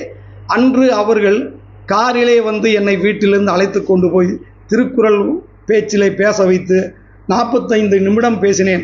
அதாவது திருக்குறளில் நூலியல் என்கின்ற தலைப்பிலே பேசினேன். உள்ளபடி அது பேசுவது ஒன்றும் பெரிய விடயம் இல்லை. அங்கே என்னை அழைத்து கொண்டு சென்றவர் அந்த ஹாலுக்குள் அவர் வந்து முனைவர் பட்டம் பெற்றவர். அந்த மேடை போகும் வரை அங்குள்ள மாணவ மாணவிகள் கைதட்டி ஆரவாரம் செய்தார்கள். உள்ளபடி எனக்குத்தான் கொஞ்சம் கூச்சமாக இருந்தது. என்றால் அவரவருக்கு அவருடைய உயரம் தெரியும் அல்லவா, நம்முடைய படிப்பென்ன, இந்த இடத்திலே நாம் எப்படி பேசுகிறோம் என்று நினைத்தேன். ஆனால் தமிழும் திருக்குறளும் தான் அப்படிப்பட்ட ஒரு வாய்ப்பை கொடுத்து மீண்டும் மாலையிலே காரிலே கொண்டாந்து இறக்கியது மட்டுமில்லாமல் ஒரு பண முடிப்பையும் எனக்கு கொடுத்து அனுப்பினார்கள். எனவே மாணவ மணிகளே, நீங்கள் தொடர்ந்து படியுங்கள். நிச்சயம் நீங்களும் ஒரு நாள் இந்த இடத்திலே வந்து இதே மேடையில் பேசுவீர்கள். ஆனால் நீங்கள் செய்ய வேண்டியது ஒன்றே ஒன்றுதான், காலையிலே நேரத்தில் எழ வேண்டும். நான் என்னுடைய வாழ்க்கையில் இறைவன் எனக்கு கொடுத்த மிகப்பெரிய ஒரு கிஃப்ட்டு. நான் காலை 4 மணிக்கே நான் முழித்து விடுவேன். ஒருவேளை நான் வெளிநாட்டிற்கு சென்றால் கூட அங்கு காலையில் 4 மணிக்கு முழிப்பேன் அமெரிக்காவில். அப்படி என்றால் இங்கு பகல் 1:30 மணி. நான் கடிகாரத்தை செல்லிலே அலாரம் வைத்து 4 மணிக்கு முழித்து கம்பளி போன்ற எல்லாவற்றையும் போத்தி கொண்டு பிரெயில் புத்தகத்தை மடியிலே வைத்து படித்து கொண்டிருப்பேன். இதேபோல் நீங்களும் தொடர்ந்து படித்து முன்னேற வேண்டும் என்று கேட்டுக்கொண்டு இந்த வாய்ப்பை நல்கிய அத்துணை பேருக்கும் மீண்டும் ஒரு முறை நன்றி பாராட்டி அமைகிறேன். நன்றி, வணக்கம். வணக்கம். என் பேர் ரீலன். நான் 7ஆம் வகுப்பு படிக்கிறேன். திருக்குறளை எழுதியவர் திருவள்ளுவர். 1330 குறள், 133 அதிகாரங்கள் உள்ளன. அதிகாரம் 8 அன்புடைமை. அன்பிற்கும் உண்டு அடக்குண்டால் ஆர்வலர் புண்கண்ணில் பூசல் தரும். அன்பிலார் எல்லாம் தமக்குரியர். அன்புடையார் என்பும் உரியர் பிறருக்கு. அன்போடு இருந்த வழக்கென்ப ஆறுயிருக்கு. என்போடு என்ப தொடர்பு. அன்பினும் ஆர்வமுடைமை அதியினும் நண்பெனும் நாடா சிறப்பு. அன்புற்ற வந்த வழக்கென்ப வையகத்தில் இன்புற்றார் எய்தும் சிறப்பு. அறத்திற்கு அன்பு சிறப்பு என்பர் அறியார் மரத்திற்கும் மக்தே துணை. என்பு இளதனை வெயில் போல காயுமே. அன்பு இளதனை அறம். அன்பகத்து இல்லா உயிர்வாழ்க்கை வன்பார்கள் வற்றல் மரம்பெறி தற்று. புறதுருப்பு எல்லாம் எவன் செய்யும் யாருக்கு அகத்திற்கு அன்பிலாருக்கு. அன்பின் வழியது உயர்நிலை அக்திலாருக்கு என்பதோர் போர்த்த உறவு. அதிகாரம் 11 செய் நன்றி அறிதல். செய்யாமல் செய்த உதவிக்கு வையகமும் வானகமும் ஆற்றல் அறிது. காலத்தினால் செய்த நன்றி சிறிதனும் ஞானத்தின் மானம் பெரிது. திணித்துணை நன்றி செய்யணும் பணித்துணையா கொள்வர் பயன்தெரிவார். பயன்தூக்கா செய்த உதவியின் ஐந்தூக்கி நன்மை கண்டிலும் பெரிது. உதவி வரையென்று உதவி உதவி செய்யப்பட்டால் சார்பில் அழைத்து. எலுமை எலும்பிற்கும் உள்ளுவர் தங்கள் விடுமம் துளைத்தவர் நட்பு. ஒன்றென்ன இன்னா செய்யணும் அவர் செய்த ஒன்று நின்று உள்ள கரும். என்னென்றே கொண்டாருக்கும் உயிர்ந்தா உய்வில்லை செய்நன்றி கொன்ற மகருக்கு. அதிகாரம் 12 நடுவுநிலைமை. தகுதியான ஒன்று நன்று பகுதியால் பார்ப்பட்டு ஒழுக பெண். செப்பம் உடையவன் ஆக்கம் சிதவி இன்றி எச்சத்திற்கு ஏமாம்பு உடைத்து. நன்றே தரினும் நடுவு இகழ்ந்ததாம் ஆக்கத்தை அன்று ஒளியுடன். தக்கான் தலைமையார் என்பது அவர் எச்சத்தால் காணப்படும். கேடும் பெருக்கமும் இல்லைல்ல நெஞ்சத்தில் கோடாமை சான்றோருக்கு அணி. பெருவெளியான் என்பது அறிக தன்னென்பது நடுவழி அல்ல செய்யும். பெருவாக வையார் உலகம் நடுவாக நன்றிகள் தனியான் காது. சான் செய்து சீர்தூக்கும் போர் போல் அமைந்து ஒரு பால் போடாமை சான்றோருக்கு அணி. சொற்கோட்டம் அல்லது செப்பம் ஒரு தலையா உள்கோட்டம் இன்மை பெரிய. வாணிகம் செய்பவருக்கு வாணிகம் பேணி பிறவும் தமப்போல் செய்யும். அதிகாரம் 13 அடக்கமுடைமை. அடக்கம் அமுதல் உயிர்க்கும். அடக்காமை ஆறுதல் உயிர்த்திவிடும். காக்க பொருள் அடக்கத்தை ஆக்கம் அதனும் மூங்கிலே உயிருக்கு. செறிவறிந்து சீர்மை வைக்கும். அறிவறிந்து ஆற்றின் அடங்க பெறும். இலையில் பிரியாது அடங்கிய தோற்றம் மலையிலும் மானம் பெரியது. அதிகாரம் 14 ஒழுக்கமுடைமை. ஒழுக்கம் விருப்பம் தரலாம். ஒழுக்கம் உயிரினும் மோகப்படும். பரிந்தோம்பி காக்க ஒழுக்கம் தெரிந்தோம்பி தேரினும் அக்தே துணை. நன்றி, வணக்கம். வேண்டும் இலக்கண நூல் புதிதாக இயற்றுதலும் வேண்டும். வெளியுலகில் சிந்தனையில் புதிதாக விளைந்துள்ள எவற்றினுக்கும் பெயர்களெல்லாம் கண்டு சுவடியெல்லாம் செய்து செந்தமிழை செழுந்தமிழாய் செய்திடலும் வேண்டும் என்ற பாவேந்தன் சொன்னபடி புலவரையா சொன்ன 2 குறள், குணம் நாடி குற்றமும் நாடி அவற்றுள் மிகை நாடி மிக்க குழல். அதற்கு முன்னாடியே வள்ளுவர் சொல்லிட்டாரு, கனை கொடிது யாழ் கோடு செவிதாங்கு வினைப்படு பாலால் குடல். அவன் என்ன செய்யறானுங்கிறத வச்சு நம்ம சொல்லிக்கலாம். தெரிந்து தெளிதல்ல தேரான் தெளிவும் தெளிந்தான் கண் ஐயுருவும் தீரா இடும்பை தரும். தேரான் தெளிவை தெளிந்தான் தெல்லறிவும் தீரா இடும்பை தரும். இது அதே மாதிரி நீங்க சொன்னீங்க, செல்வரை எல்லாரும் செய்வர் சிறப்பு, இல்லாரை எல்லாரும் எள்ளுவர், செல்வரை எல்லாரும் செய்வர் சிறப்பு. உலகத்திலேயே ஒரே புலவர் எழுத்தாளர் செய்க பொருளை அப்படின்னு சொன்னது யாருமே இல்லை, இன்க்ளூடிங் சாக்ரட்டிஸ். செய்க பொருளை செருக்கருக்கும் எஃகதன் கூறியதில். அதனால முதல்ல நீ பொருளை பண்ணு அப்படின்னு சொன்ன வினை செயல் வகையை மட்டும் சொல்லல, பொருள் செயல் வகையும் அவர் சொல்லியிருக்காரு. இந்த பயனில் சொல்லாமை போன வாரத்திலேயே எனக்கு ஆர்வம் கொடுக்கல, என்னோட நின்று போச்சு. அந்த கதையை சொல்லிட்டு அப்படியே போயிட்டேன். இப்போ இந்த பயனில் சொல்லாமைக்கு வாத்தியாருக்கு யாராவது இருந்தால் என்ன மன்னிச்சுக்கணும். ஆசிரியர் ஆர் வாத்தியார் எப்படி வேணாலும் வச்சுக்கோங்க, அது சான்ஸ்கிரிட் தான் வாத்தியார், ஒன்றும் இல்லை. வாத்தியார் ஆர் தமிழ் ஆசிரியர். தமிழ் ஆசிரியர் வகுப்பு நடத்திட்டு இருந்தாரு. இல்ல, தமிழ் வாத்தியார் என்ன ஒன்றும் சொல்ல மாட்டார். தமிழ் ஆசிரியர் நடத்திட்டு இருந்தாரு. ஒரு குரங்கு உள்ள வந்துருச்சு. அவர் கம்மன் வாயை வச்சுட்டு இருந்திருக்கோன்னு, என்னடா புது சேர்க்கையான்னு கேட்டாரு. இல்ல சார், புது வாத்தியார் சார் அப்படின்னா. இதுதான் நம்ம வாயை வச்சுட்டு நம்ம கம்மன் இருக்கணும். பயனில் சொல்லாமை, அதுதான் பயனில் சொல்லாமையில் சொல்லுக சொல்லி பயனுடைய சொல்லிருக்க சொல்லி பயனிரா சொல். இதுதான் அந்த 10வது குறள்ல அந்த அதிகாரத்தோட சுத்தமா சொல்லிட்டாருங்க. இன்னைக்கு குழந்தைங்க வந்திருக்காங்க. நீதி நெறி விளக்கம் அப்படின்னு குமரகுரு சுவாமிகள் எழுதினது. கல்வியை பத்தி அவர் மாதிரி ஒரு புலவர் யாருமே இல்லை. தொடங்குங்கால் துன்பமாய் இன்பம் பயக்கும் மடம் கொன்று அறிவகற்றும் கல்வி நெடுங்காமம் பிற்பயக்கும் சின்னீர இன்பத்தின் பிற்பயக்கும் பீழை பெரிது. படிக்கும்போது கஷ்டமா தான் இருக்கும், ஆனா படித்து முடித்த பின்னாடி உன் பயனை நீ பெறுவாய். அறம்பொருள் இன்பம் வீடு பயக்கும் புறங்கடை நல்லிசையும் நல்கும் உற்றொளி ஒன்று உறுதுணையும் கொடுக்கும் கல்வியின் ஊங்கில்லை சிற்றுயிர்க்கு உற்ற துணை. அதனால கல்வி ரொம்ப ரொம்ப இது கற்க கசட அற கற்பவை கற்றபின் நிற்க அதற்கு தக. அதுக்கு முன்னாடி ஒரு புலவர் தனிப்பாடல் திரட்டில் எழுதியிருக்காரு. அந்த புலவர் அந்த பாடல் எழுதுனது யாருன்னு தெரியல, ஆனால் அந்த பாடல் அருமையான பாடல். அப்படியே இந்த குறளுக்கு அப்படியே எழுதியிருக்காரு. எழுதறிது முன்னும் எழுதிய பின் அத்தை பழுதுற வாசிப்பரிது பண்பாம் முழுமையும் கற்பரிது நற்பயனை காண்பரிது கண்டகால் நிற்பரிது தான் அந்நிலை. படிக்கிறதுக்கு முன்னாடி எழுதணும், எழுதி அதை படிக்கணும். படித்தால் அப்படியே எல்லா பயனும் கிடைக்கும். அந்த பயன்படி நீங்கள் வாழ வேண்டும் அப்படின்னு சொல்றாரு. எழுதறிது முன்னம் எழுதிய பின்னத்தை பழுதுற வாசிப்பரிது பண்பாம் முழுமையும் கற்பரிது நற்பயனை காண்பரிது கண்டகால் நிற்பரிது தான் அந்நிலை. அதாவது ஒரு பாடம் படிக்கிறப்ப ஒரு வாத்தியார்கிட்ட நம்ம என்ன கற்றுக்க முடியும்னா, கால் பாகம்தான் கற்றுக்க முடியும். அது படிக்கிறவங்க கூட நீங்கள் அதை விவாதித்தால் ஒரு கால் பாகம் கிடைக்கும், கால் கூறு கிடைக்கும். மீண்டும் பேசினால், அதை பற்றி பேசினால் 2 பாகம் கிடைக்கும். அப்பொழுதுதான் முழுமையாக கிடைக்கும். ஒரு பாகம் வாத்தியார்கிட்ட எவ்வளவுதான் நீங்கள் படித்து விழுந்து விழுந்து படித்தாலும் கால் பாகம் தான் கிடைக்கும். இது நன்னூல் சூத்திரம். சரி, ஒரு பாடல் மட்டும் பாடிட்டுங்க முடிச்சிடலாம்.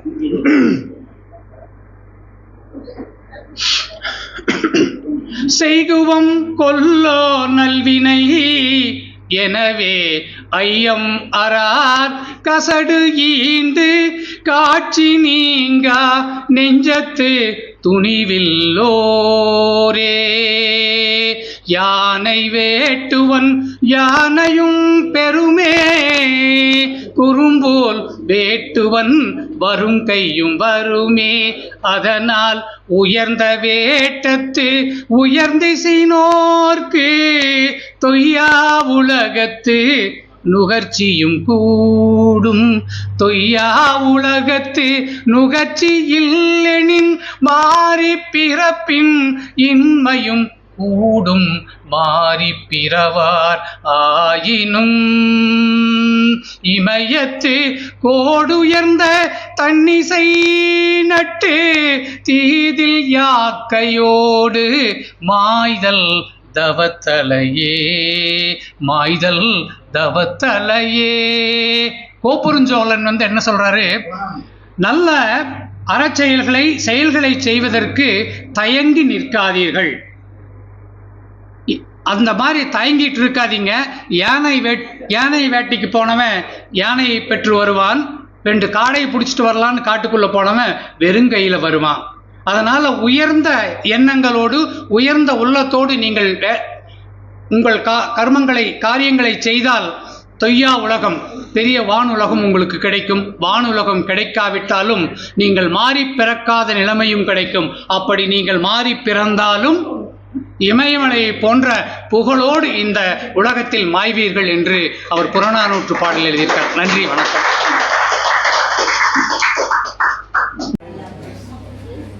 அனைவருக்கும் வணக்கம். என் பேர் எஸ்.பி. நான் 7ஆம் வகுப்பு திருப்பணியன். திருக்குறள் கடவுள் வாழ்த்து. அகர முதல் எழுத்தெல்லாம் ஆதிபகம் சென்றே வரும். கற்றத நாளாய பயனர்கள் வாழல் கற்றதோடாத எண்ணில் மனம் செய்கிற மாநிலத்திலிருந்து வீடு வாழ்வார். வேண்டுதல் வேண்டாமல் இல்லாடி சென்றால் யாரும் உண்மை இல்லை. இருவரும் சில இருவர் புருஷன் புகழ்புரிந்த பாட்டு. பொறிவாய் ஐந்தியங்கள் பொய்த்து உலகிலும் வீடு வாழ்வார். கடற்போக இல்லாமல் சாப்பிட்டால் கல்லால் மனக்கவலை மாற்றலது கோவில் பொருள் குணங்களவை எங்குணர்ந்தால் தானே வழங்கா தலை. பிறவி பெருமளல் நீண்டுவன் நீண்ட இறைவன் அடிசிறன வாழ்த்திற்கு வாழ்ந்து உலகம் வழங்கி ஒருவராக தமிழும் வென்றுடன் காற்று. பிற்பாங்கு பிற்பாய் பிற்பாகி பிற்பாங்கு பிற்பாய் தூக்கலை உதிர்த்து கைப்பில் விரும்பி உலகத்தை உணர்த்தும் பசி. ஏழு உழவர் புயல் வாழ் வளர்ந்திருக்கார். திருப்பதி கெட்டாசி தமிழ் மட்டம் கெடுத்தோம் எல்லாம் வரை விசுமை துளிவில் நல்ல மட்டானை பசுக்குள் தலைக்காற்று ஐந்து. நெடுங்காலம் தன் நீமை துடும் தனிமை நல் காலாய் சிறப்போடு பூசி செல்லார் வான வக்குள் வானோட்டும் வீட்டு. தானம் தாவும் இரண்டும் தங்கா வீரனும் வான வழங்கா நெறில். நீத்தார் பெருமை ஒழுக்கத்தில் நீத்தார்கள் விழுப்பத்து வேண்டும் பருவத்துண்டு. துறந்தார் பெருமை துணிந்து உயர்த்து இருந்தார் என்று தொடர்ந்து இருவர் வகைத்திருந்து ஈட்டாரும் கூடார் பெருமை பெருகிட்டு உள்ளது. ஊருக்கும் தோற்றியால் ஓருக்கும் காப்பால் வார் என்று வைத்திருக்க வித்து. ஐநூத்தார் ஆற்றல் சுடு நார் கோமா இத்தனையே சார்ந்தறி. சைக்கிளை செய்வார் பெரிய சிறிய சைக்கிளை செய்கிறார். சுவை மொழி ஊரு ஓசை 45 வகை திரும்ப காட்டே உள்ளது. உடம்புக்கு உண்டனை இருந்தால் வெறும் கனவையும் பாசுறது. அந்த என்பது அறவர் கட்டு உயிர்க்கும் சென்று கூண்டனால் அரண் வலியுறுத்தது. சிறப்பு ஈடும் செல்வமையும் அறத்திலும் ஆப்பம் செலவு இருக்கு. அறத்திலும் ஆக்கும் மற்ற ஊக்கிருக்கிறது. ஒழுங்கும் வகையில் அனைவரை ஓவாறு செல்லும் மயம் செயல். மனத்துக்கள் மாசு ஆதாரத்தில் நாவல் ஈரத்தில் அழுக்காறு அவ வெள்ளு இன்னாசல் நாடு இருக்க என்றும் அஞ்செய்வம் என்று அறந்தைய மற்றும் கொண்டுகள் போன்றான் துணை. அறத்தால் இதுவரை வேண்ட சிவையில் பொருள் ஊன்றான் விடை. வீணால் பணம் நன்றாட்டின் அமுதும் மான வெளிப்புக்கள். அறத்தால் வந்து இன்னும் மட்டெல்லாம் பொறுத்த புகழ் உள்ள செயல்பாடு ஒரு மரணை உணர்ந்து உயிர் வாழும் தோல்படி. நன்றி. தமிழர்களாகிய நம்முடைய அருமருந்து பனைமரம். தமிழ் போல தன்மானமாய் நிமிர்ந்திருக்குது பனைமரம். தன் பூமிக்கடியில் தண்ணீரை தேக்க வைக்கும் வள்ளல் மரம். அச்சில் வார்த்த அழகாய் சிரிக்குது பனை வெள்ளம். அச்சில் வார்த்த அழகழகாய் எச்சில் ஊரிடும் பனை வெள்ளம். குற்றம் சிறிதும் இல்லாத நோயை தீர்க்கும் தேன் பண்டம். நம் முன்னோர் கண்ட மூத்த பனையே நம்முடைய முகவரி சொல்லும் அடையாளம். பனையின் வேரே நீர்நிலைகளின் அடையாளம். நீர்நிலைகளின் அடையாளம். பனையை இழந்த பழைய வாழ்க்கை தலை இழந்த உடலாகும். இமயவரம்பனின் சேரனின் கொடியே புகழ் பாடும் சேரன் சூடிய மலராகும். உருப்படியான வாழ்க்கை வாழ தினமும் கருப்பட்டி காஃபி அருந்து.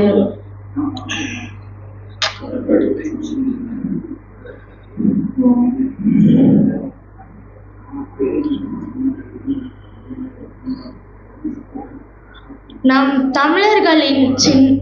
தமிழர்களின் சின்னமான பனையை வளர்ப்போம். நம் தமிழர்களின் பெருமையை வளர்ப்போம். நன்றி, வணக்கம். அனைவருக்கும் வணக்கம். என் பேர் பகீதா. நான் 5ஆம் வகுப்பு படிக்கிறேன். நாடெல்லாம் வள்ளுவனின் நகலெடுக்கும், நகரெல்லாம் கம்பனுக்கு புகழ் விடுக்கும், காடெல்லாம் பாவேந்தன் களமமைக்கும், கடலெல்லாம் அவ்வையின் களமிதக்கும். என் தமிழனை வணங்கி தமிழில் பிறந்து தமிழால் வளர்ந்து தமிழை வளர்ந்து தமிழுக்கே தொண்டு செய்யும் சாவுதுண்டோ என்பதற்கு சான்றாக வாழும் தமிழ் சான்றோர்களை வணங்கி இங்கு கூடியிருக்கும் அத்தனை பேரையும் சிரம் தாழ்ந்து வணங்கி என் உரையை தொடங்குகிறேன்.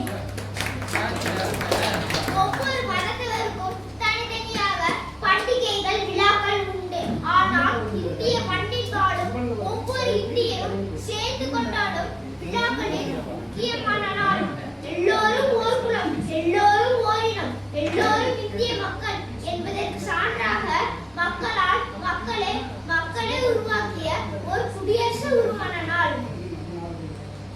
1935 இருந்து பின்பற்றப்பட்ட பிரிட்டிஷ் ஆட்சியை தூக்கி எறிந்துவிட்டு இந்திய மக்களால் உருவாக்கிய ஒரு குடியரசு உருவான நாள்.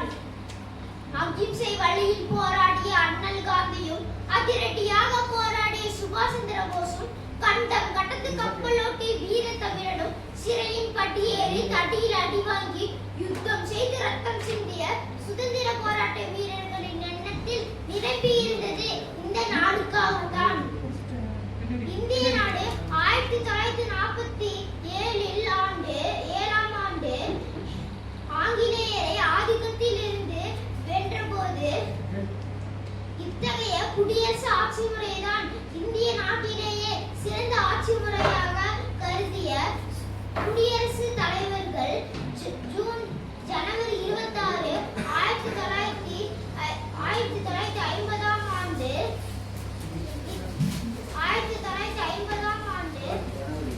ஜனவரி 26 இந்திய நாடு குடியரசு நாடாக அறிவிக்கப்பட்டது.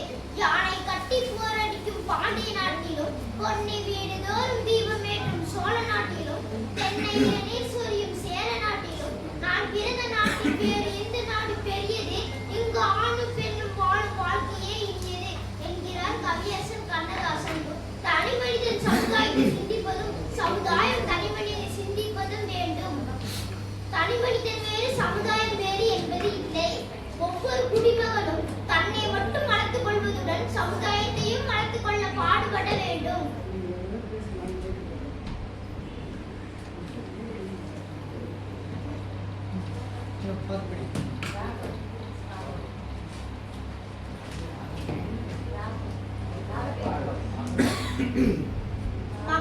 மக்களுக்காக மக்களால் மக்களே ஆள்வதுதான் குடியரசின் தத்துவம். இந்திய குடியரசு ஏனைய குடியரசுக்கு முன்னோடியாக திகழ்கிறது. இமயத்தின் வட எல்லை, குமரியின் தென் எல்லை, வீட்டுக்கு ஓர் பிள்ளை, அடிமைகள் இனி இல்லை. எங்கள் நாடு பொன்னாடு, பகைவரை விடமாட்டோம், கொலைதலில் விடமாட்டோம், உரிமையை தரமாட்டோம் என்று கண்ணதாசன் வரிகளை நினைவு கூறுவோம். சாதி மத வேறுபாடு ஒழித்து குடியரசு தாயின் பாதம் பணிந்து ஒற்றுமையில் நீ உயர்ந்து பாரத தாயை நேசிப்போம், சுதந்திர காற்றை சுவாசிப்போம், தியாகிகள் வரலாற்றை வாசிப்போம் என்று கூறி எனக்கு வாய்ப்பளித்த வணக்கம். தேவநேய பாவனாரின் கவிதை. நானிலம் படைத்த நாயனார் தமிழ்பால் சுரக்கும் ஆவனார். தமிழ் தாயை போற்றும் நாயனார் கனியிட ஏறிய சுளையும் முற்றல் களையிட ஏறிய சாரும் பனிமலர் ஏறிய தேனும் காய்ச்சும் பாகிட ஏறிய சுவையும் நனிப்பசு பொழியும் பாகும் தென்னை நல்கிய குளிரில நீரும் இனியன என்பேன் எனினும் தமிழை என்னுயிர் என்பேன் கண்டீர். அனைவருக்கும் வணக்கம். நானிலம் படைத்த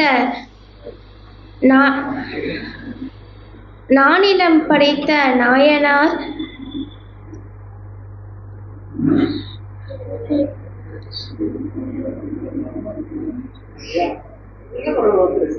நன்றி, வணக்கம்.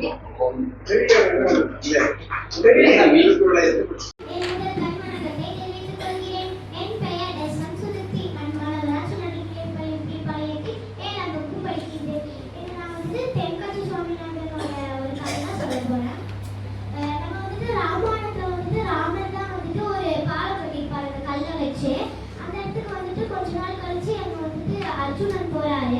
அர்ஜுனன் போய் இந்த பாலத்தை பாக்குறாரு. என்னடா பாலம் சுத்தி பார்த்துட்டு போது அங்க வந்துட்டு ஒரு குரங்கு வந்துட்டு அங்க விளையாடுறது. உடனே அர்ஜுனன் பார்த்து அந்த குரங்கையும் பார்த்து அந்த பாலத்தையும் பார்த்து சிரிச்சுட்டு இருக்காரு. உடனே இந்த குரங்கு போய் ஏன் சிரிக்கிறீங்க அப்படின்னு கேக்குது. உடனே அர்ஜுனன் சொல்றது போயும் இந்த குரங்கை வச்சுதான் இந்த பாலத்தை கட்டணுமா அப்படின்னு கேட்கிறாரு. ஆனா அவர் நினைச்ச அந்த வில்லு அப்படியே வந்து கட்டி இருக்கலாம் அப்படின்னு சொல்லிட்டு அந்த குரங்கு பார்த்து சிரிக்கிறாரு. உடனே குரங்கு என்ன நீங்க கட்டியிருப்பீங்களா அப்படின்னு கேட்குது. உடனே இது நான் கட்டுறேன், நம்ம வேணா ஒரு போட்டி வச்சுக்கலாம், இப்போ நான் வந்து வில் அவ்வாலையா வந்து ஒரு பாலத்தை கட்டுறேன் அப்படின்னு சொல்லுது. உடனே சரி நீங்க கட்டுங்க, நான் அதுல வந்து ஏறி நிற்பேன், ஆனா அது வந்துட்டு உள்ள போயிடுச்சுன்னா நீங்க வந்துட்டு நீங்களே ஒரு தண்டனை சொல்லிக்கோங்க அப்படின்னு சொல்லுது. உடனே அப்படி வந்துட்டு உள்ள போயிடுச்சுன்னா நான் வந்துட்டு இந்த மாதிரி தீப்பத்தி அதுல வந்து விழுந்துடுறேன் அப்படின்னு சொல்லுறாங்க அர்ஜுனன். உடனே அந்த இடத்துல வந்துட்டு சரி ஸ்டார்ட் பண்ணோம் அப்படின்னு சொல்லிட்டு என்ன பண்றாருன்னா அர்ஜுனன் என்ன பண்றாருன்னா வில்ல வச்சே ஒரு பாலத்தை கட்டுறாரு. ஃபுல்லா கட்டி முடிச்சோடனே அந்த குரங்கு போய் போ அப்படின்னு சொன்னோடனே பார்த்தா அந்த குரங்கு நிறைய நல்லா பெருசாகி வால்ல நீண்ட இதுவான்னு பார்த்தா அது வந்துட்டு ஹனுமான் மேல ஏறினோடனே அந்த பாலம் வந்துட்டு உள்ள விழுந்துருது.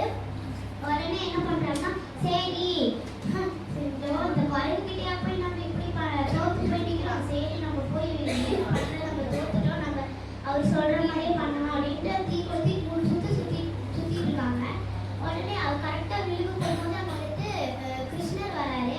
கிருஷ்ணர் வந்துட்டு என்னாச்சு, ஏன் தீக்குள்ள விழுக போறேன்னு கேட்கும்போது சொல்லி ஹனுமான் சொல்றதுக்குள்ள விழாப்படியா இவங்க சொல்லிடுறாங்க அர்ஜுனன் இன்னும் நடந்த விஷயத்தெல்லாம். சரி நீங்க கிருஷ்ணர் சொல்ற ஒரு இது இப்ப பார்த்துட்டே யாராவது இருக்கணும், அப்பதான் அது வந்துட்டு யாரு நிரூபிப்பாங்க அப்படின்னு காட்டணும்ல, அது யார் அப்படின்னு வச்சிருக்கீங்க அப்படின்னு கேட்கறாங்க. உடனே சாட்சி சொல்றதுக்கு யாருன்னு கேட்கறாங்க. பார்த்தா யாருமே இல்லை, அவங்க 2 பேரும் திரு முடிக்கிறாங்க. உடனே என்ன ஆகுதுன்னா சரி திருப்பி அந்த போட்டியை வச்சுக்கலாம், நான் வேணா கிருஷ்ணன் நானே வந்துட்டு சாட்சியா நிற்கிறேன், யார் ஜெயிக்கிறீங்கன்னு பார்க்கலாம் அப்படின்னு சொல்லிட்டு என்ன பண்றாருன்னா திருப்பி கட்டுறாங்க. அர்ஜுனன் வந்துட்டு திருப்பி கட்டுறாரு. கட்டி முடிச்ச உடனே திருப்பி ஜலகாரமா ஹனுமான் வந்து பார்த்து திரும்பி விழுகதான் போறது, திருப்பி அதிகப்படணுமா அப்படின்னு நினைச்சிட்டு திருப்பி ஹனுமான் ஏறிக்கிறார். பார்த்தா விழுகவே இல்லை. உடனே ஹனுமான் என்ன பண்றாருன்னா தலை குமிஞ்சிட்டே போயிடுறாரு. தலை குமிஞ்சு சாரி என்னை மன்னிச்சிருக்க அப்படின்னு சொல்லிட்டு ஹனுமான் போனோடனே அர்ஜுனன் வந்து ஒரே ஆச்சரியப்படுறாரு. எப்படி விழுகல, நான் முன்னாடி விழுந்தது இப்ப எப்படி விழுகல அப்படின்னு யோசிச்சுட்டு போயிட்டு அவரு இது கிருஷ்ணர் பின்னாடி போய் நிற்கிறாரு. பார்த்தா கிருஷ்ணர் முடிஞ்ச ஃபுல்லாவே ரத்தமா இருக்கு. உடனே ஏன் எப்படி உடம்புல எல்லாம் ரத்தமா இருக்கு அப்படின்னு கேட்குறாங்க.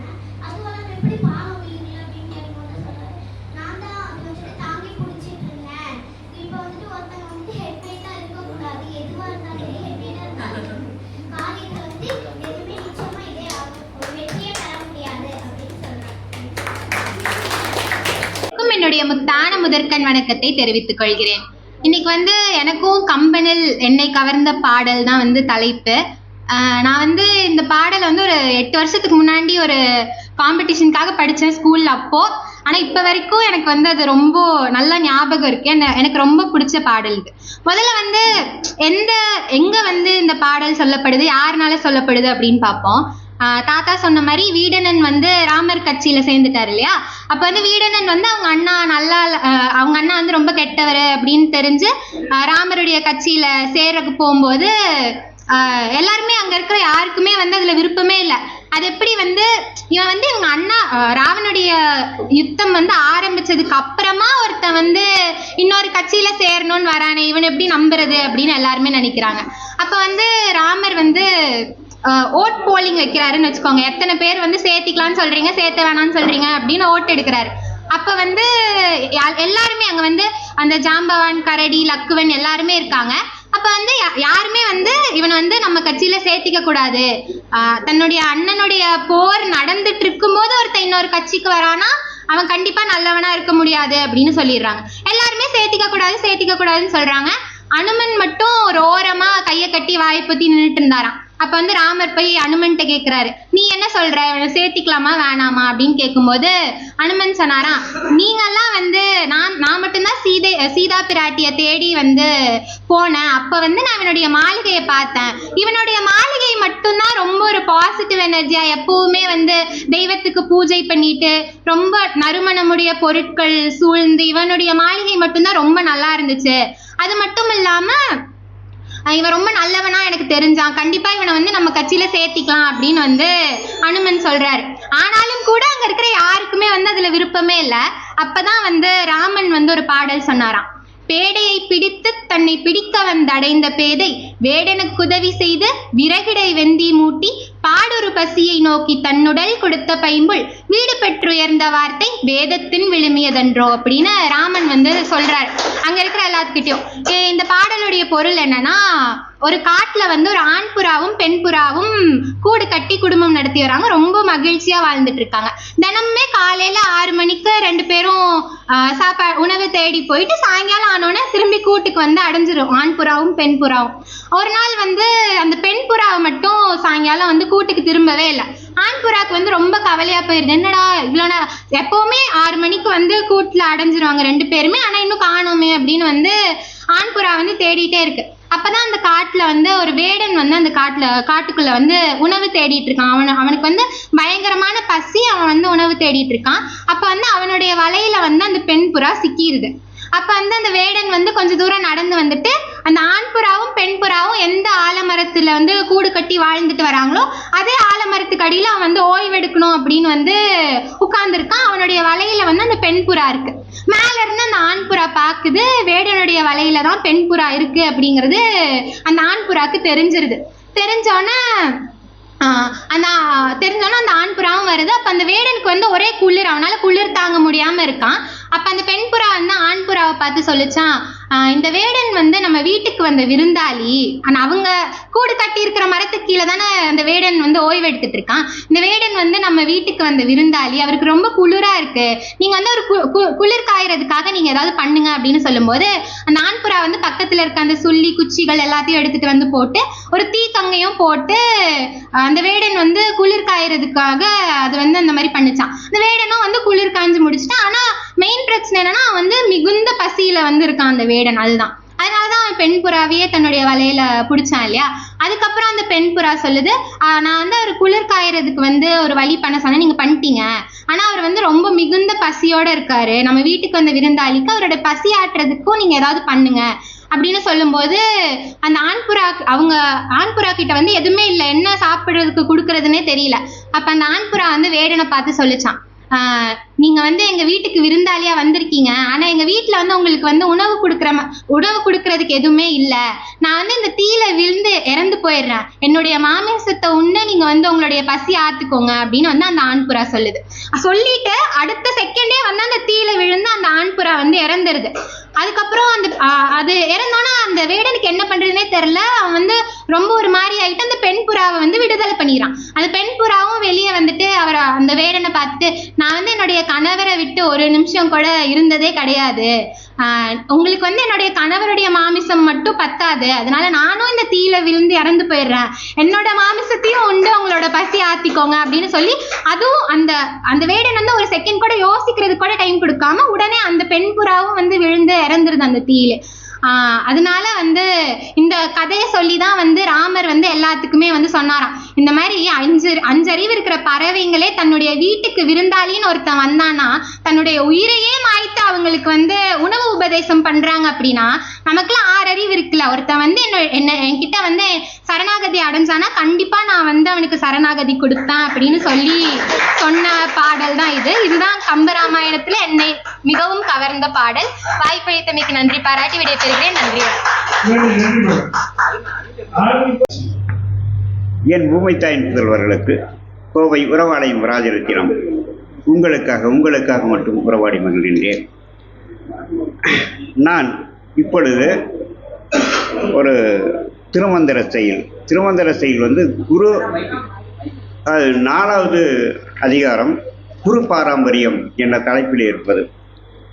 எழுந்த நீர் பெய்யினும் 8 திசையும் செழித்த நியமங்கள் செய்யும் என் அண்ணல் கொழுந்த பவள குளிர் சடைவோன் அழுந்திய நால்வருக்கு அருள் புரிந்தாரே அப்படின்னு.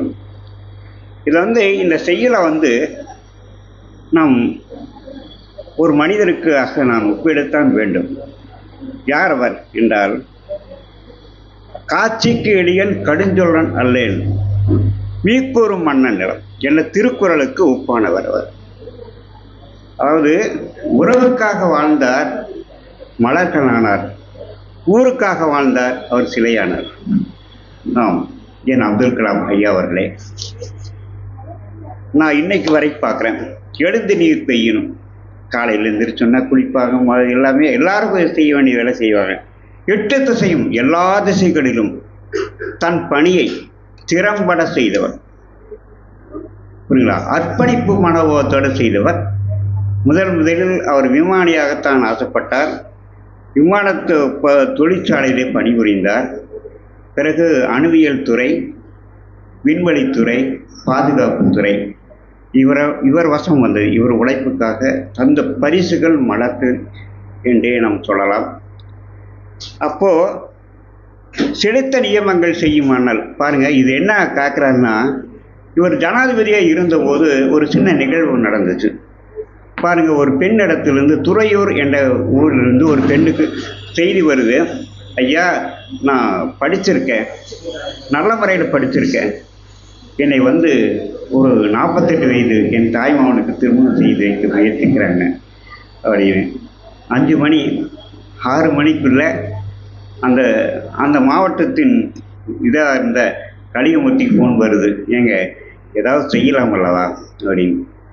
அவரும் போகிறாரு. அந்த துறையூர் சரஸ்வதியை மீட்டெடுத்து தமிழக சர்க்காரோடைய உதவி பெற்றுக்கொண்டு கம்ப்யூட்டர் இன்ஜினியர் ஆக்குறார். அந்த பெண் அமெரிக்காவிலே இவரை பார்த்து சொன்னார், அப்துல் கலாம் அவர்கள் இல்லை என்றால் நான் இன்று ஒரு கம்ப்யூட்டர் இன்ஜினியராக பணியாற்றிக்க முடியாது. எனவே அப்துல் கலாம் அவர்களும் நீங்களும் தான் எனக்கு உதவி செய்திருக்கிறீர்கள் என்று மனசார அந்த பெண் பாராட்டியது இவர் செய்த ஒரு அழகான விஷயம். அதுக்காகத்தான் திருக்குறளை சொன்னேன். காட்சிக்கு எளியன் கடுஞ்சொல்லன் அல்ல மீக்கூறும் மன்னன் நிலம். ஒரு மன்னன் எப்படி இருக்க வேண்டும் என்று ஜனாதிபதி பதவியில் இருந்தபோது நிரூபித்தவர். அதோட விட்டாரா? அவர் யாருக்காக வாழ்ந்திருக்கார்? இந்த ஊருக்காக, இந்த உறவுக்காக வாழ்ந்து விட்டார் என்றே சொல்லலாம். சரி, இவர் கொழுந்தன் பவளக்கூறி சொல்லி எல்லோருக்கிட்டும் கருணை மனத்தை மட்டுமே மையமாக வைத்தவர் என்பதைத்தான் கொழுந்தன் பவள குளிர் சடையோனே அப்படிங்கிறார். சரி, அழுந்திய நால்வருக்கு அருள் புரிந்தானே, உண்மைதாங்க.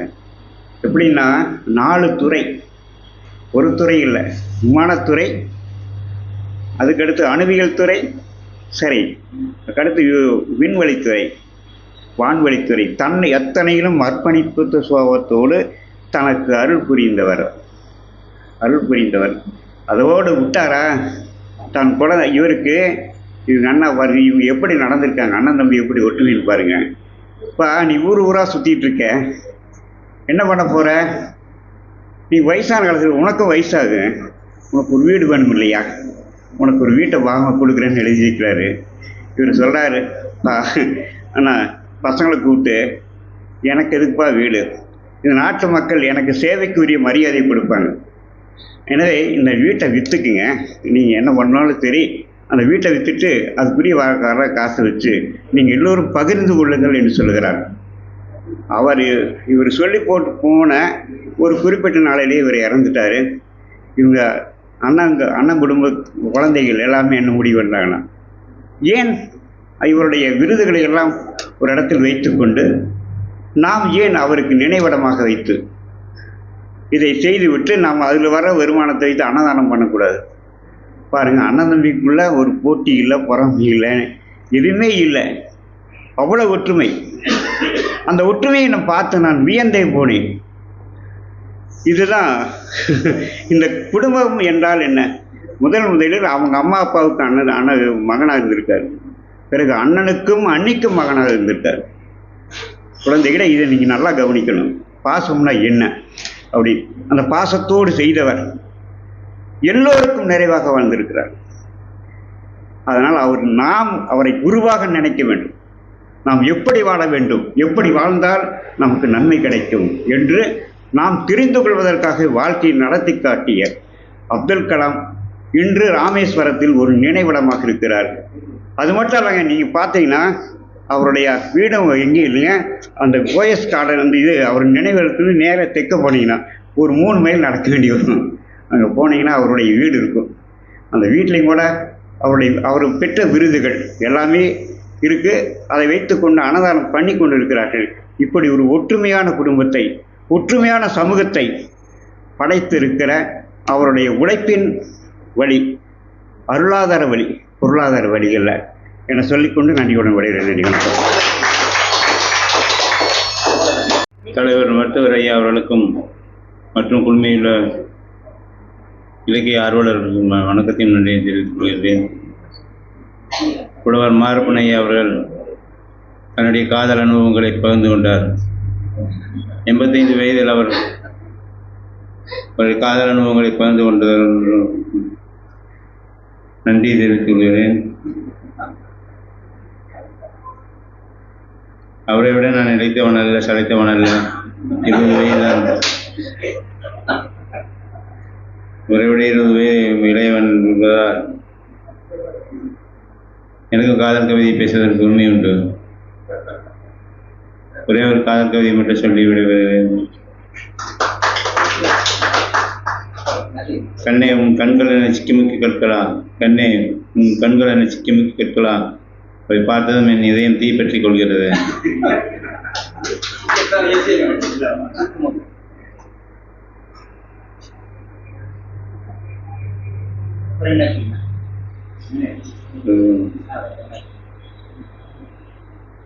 கண்ணே நீ மலர் போன்றவன் என்றால் மயங்கி போனேன் அந்த ரீங்காலம் எனும் வார்த்தைகளில். கண்ணே மலர் போன்றவன் நீ என்றான், மயங்கி போனேன் நான் அந்த ரீங்காரம் என்னும் வார்த்தைகளில். இன்றளவோ தெரிகிறது அவன் மலருக்கு மலர்தாவும் மண்டென்று.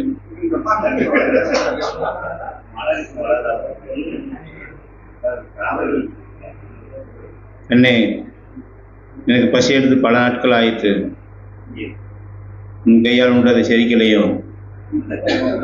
நன்றி, வணக்கம்.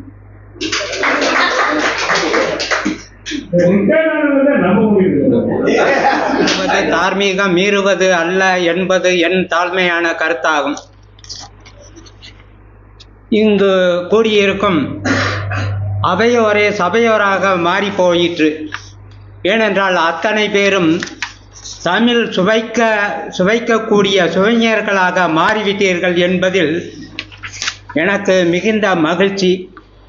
உங்களுக்கு எல்லாம் மிகுந்த வணக்கத்தையும் நன்றியையும் கூறிக்கொள்வது சீனா குணா பானாலானா சொக்கநாத புலவர் மகவின் மைந்தனாகிய யான் ராஜமாணிக்கம் என்பதே என் பேரு. முறையூர்தான் என் ஊர். இருந்தாலும் கொங்கு தமிழ் பேசிடுவோம், கோவையில் தான் வாழ்ந்திடுவோம், தங்கு தடை ஏதுமின்றி தங்கத்தமிழ் வளரவும் வேண்டுவோம், நாங்கள் வளரவும் வேண்டுவோம். ஏனென்றால் அந்த சொக்கநாத புலவரினுடைய உதவியை நாடி இந்த 50 காப்பியங்களுக்கு தேவையான தொகுப்பினை செய்வதற்காக டாக்டர் உவே சாமிநாத ஐயர் வந்த பொழுது அவருக்கு தேவையான உதவிகளை இவர் செய்திருக்கிறார். இவருக்கு கீழ் பல புலவர்களை வளர்த்திருக்கிறார். அதனாலேயே அந்த சீனா குணா பாணாலான சொக்கநாத புலவருடைய பெயரை நான் சொல்கிறேன். அதற்கு அடுத்தபடியாக திரு பொன்னுச்சாமி அவர்களுக்கு எனது வாழ்த்துக்களையும் பாராட்டுக்களையும் சொல்லிக் கொள்கிறேன். ஏனென்றால் அவர் தனக்கு ஏற்பட்ட தடங்களை கூட தன்னுடைய தடங்களாக மாற்றிக்கொண்டவர். தனக்கு ஏற்பட்ட தடங்களை கூட தன்னுடைய தடங்களாக மாற்றிக்கொண்டவர். அதனால் அவருக்கு என்னுடைய வாழ்த்துக்களையும் பாராட்டுகளையும் தெரிவித்துக் கொள்கிறேன். அடுத்து, ஏற்றிவிடும் ஏணியாய் கரை சேர்க்கும் தோணியாய் தயங்குவோரை தட்டி கொடுத்து மயங்குவோரின் மருள் நீக்கி தலை நிமிரச் செய்யும் தன்னலமில்லா தாராள பண்புகள் ஏராளம். மிகையாக கூறவில்லை நகையாக ஒளிர்கிறது நல்லறங்கள். அவர் பணி போற்றுவோம் தொண்டுகள் தொடரட்டும் தொய்வின்றி. தமிழ் பணியை தடையின்றி ஆற்ற வேண்டும் தமிழுக்காக. நடைபயிலும் குழந்தைக்கு தடையின்றி நடக்க நடைவண்டியாய் கூழாங்கற்களையும் பட்டை தீட்டி பழிச்சென்று ஒளிர்கின்ற வைரங்களாக மாற்றும் வைத்தியரையா பணி சிறக்கட்டும். ஊரங்கும் பரவட்டும் உங்கள் புகழ் உலகமும் அறியட்டும். மழையும் பொழிஞ்சது மண்ணும் விளைஞ்சது மண்ணும் நிறைஞ்சது. தஞ்சையும் செழித்தது தரணியும் மகிழ்ந்தது செருக்குகள் ஒளிந்தது. மாண்பால் உயர்ந்த மா மேதைகளும் உண்டு மமதையால் கீழான கீழோரும் உண்டு. பாசமும் நேசமும் எங்கள் பயிற்று மொழி பாசாங்கு பகல்வேஷம் நாங்கள் பழகா மொழி. என்னென்னவோ என்னலாச்சு எல்லோருக்கும் நேரமாச்சு. பேசத்தான் தவிக்கிறேன் அதை பேசாமலே முடிக்கிறேன். இருந்தாலும் தன்பணி மறந்து தமிழ் பணி ஆற்றும் தகமையாளருக்கு நன்றி. வாய்ப்புகள் நன்றி பாராட்டி முடிக்கிறேன். என்ன கொஞ்சம் ஒரே ஒரு இது மட்டும் சொல்கிறேன். போனது போச்சு ஆனது ஆச்சு வந்ததை பாரு வாழ்க்கையை நேசி. வருவதை யோசி நல்ல புத்தகங்கள் வாசி. தெளிவான தெளிவுகள் உருவாகும் அங்கே. தருக்கையும் செருக்கையும் தள்ளி போடு. அன்பாக பேசு பண்பாக பேசு. ஊரும் சொந்தமாகும் ஊரும் சொந்தமே உலகும் சொந்தமே. பகையும் ஓடிவிடும் பந்தமெல்லாம் கூடிவிடும். சொந்தமெல்லாம் சந்தம் பாடும் சோகமெல்லாம் சந்து பொந்தில் ஓடி ஒளியும். நல்லதையே பேசிடு நயமாக நல்லதையே பேசிடு உள்ளதையே பேசிடு உண்மையாக பேசிடு. ஆன்றோரும் சான்றோரும் அள்ளியே பருகுவர் அதை சொல்லி சொல்லி உள்ளம் உருகுவர். பயனுறவும் நயனுறவும் பகர்ந்தால் பாரினில் உயரலாம். வீணரும் ஏதிலாரும் எட்டியே செல்வர்.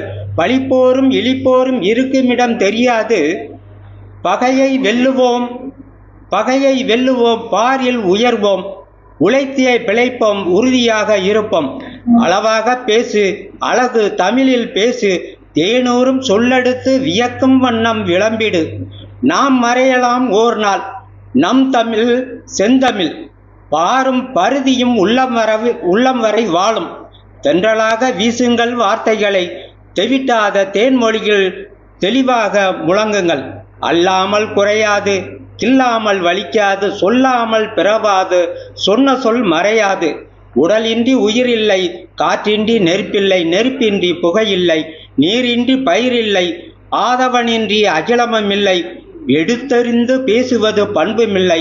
பழுதர பயின்று பயனுற வாழ்ந்தால் பாரெல்லாம் பேராகும். பெருமைகளும் நூறாகும் பல நூறாகும். பெருமைகளும் மிகுந்துவிடும் மனமும் அகிழ்ந்துவிடும். பேரின்பம் கெட்டுவதால் பெருந்துன்பம் தொலைந்துவிடும். உள்ளுவதெல்லாம் உயர்வானால் பேரும் பெருமையும் பெருகி ஊருலகம் உனதாகும். அடுத்து, இங்கு அதிகமாக அழும்போதும் வார்த்தைகள் அதிகமாக அழும்போதும் பேச்சு வராது. ஆனந்தத்தில் மகிழும் போதும் பேச்சு வராது. அதனாலேயே தான் அசோகவனத்தில் வெரி எக்ஸைட்டிங்காக காத்து கொண்டிருந்த சீதா பிராட்டிக்கு போரின் முடிவு என்ன என்பதை அறிய ஆவலாக இருந்தவருக்கு அனுமன் அங்கு வந்து சேருவார். என்னவென விளம்பும் போது அவர் சொல்லுவார். என்னவென கேட்கும்போது வாயின் மைந்தனால் அங்கு சொல்வதற்கு வார்த்தைகள் வரவில்லை. அதனாலேயே அவர் எழுதி காமிக்கிறார். என்ன எழுதி காமிக்கிறார் என்றால் ஸ்ரீராமர் ஜெயம், ஸ்ரீராமர் ஜெயம். அன்றிலிருந்து இன்று வரை நாம் அதை எழுதினால் நாம் நினைத்த எண்ணங்கள் நிறைவேறும் என்பதை எடுத்து கூறுகிறது இந்த ராமாயணம். ராமாயணம் என்பது ஒரு காப்பியம் மட்டுமல்ல, அது நமது கலாச்சாரத்தின் வெளிப்பாடு. காலங்காலம் அதை வெளிப்படுத்தி கொண்டும் இருக்கும் பெருங்காப்பியமாகும். உள்ளுவதெல்லாம் உயர்வானால் பெருமையும் பெருகிவிடும், ஊருலகம் உனதாகும். கேட்டுக்கொண்டிருந்த அனைவருக்கும் நன்றி பாராட்டி விடைபெறுகிறேன். நன்றி, வணக்கம். வணக்கம். என்னுடைய பெயர் ராகவேந்திரன். இன்னைக்கு உங்களிடையே பகிர்ந்துக்கிறதுக்காக எடுத்துக்கிட்ட ஒரு கருத்து பாரதியும் குள்ளச்சாமியும். பாரதியார் புதுச்சேரியில் வசித்தப்போ அங்கே அவர் குள்ளச்சாமி வீதிகளில் சுற்றி திரிகிறத பார்க்குறாரு. அவரோட உருவம் சற்று உயரம் குறைவாக இருந்தனால அவரை குள்ளச்சாமின்னு அங்கே இருந்தவங்களாம் அழைக்கிறாங்க.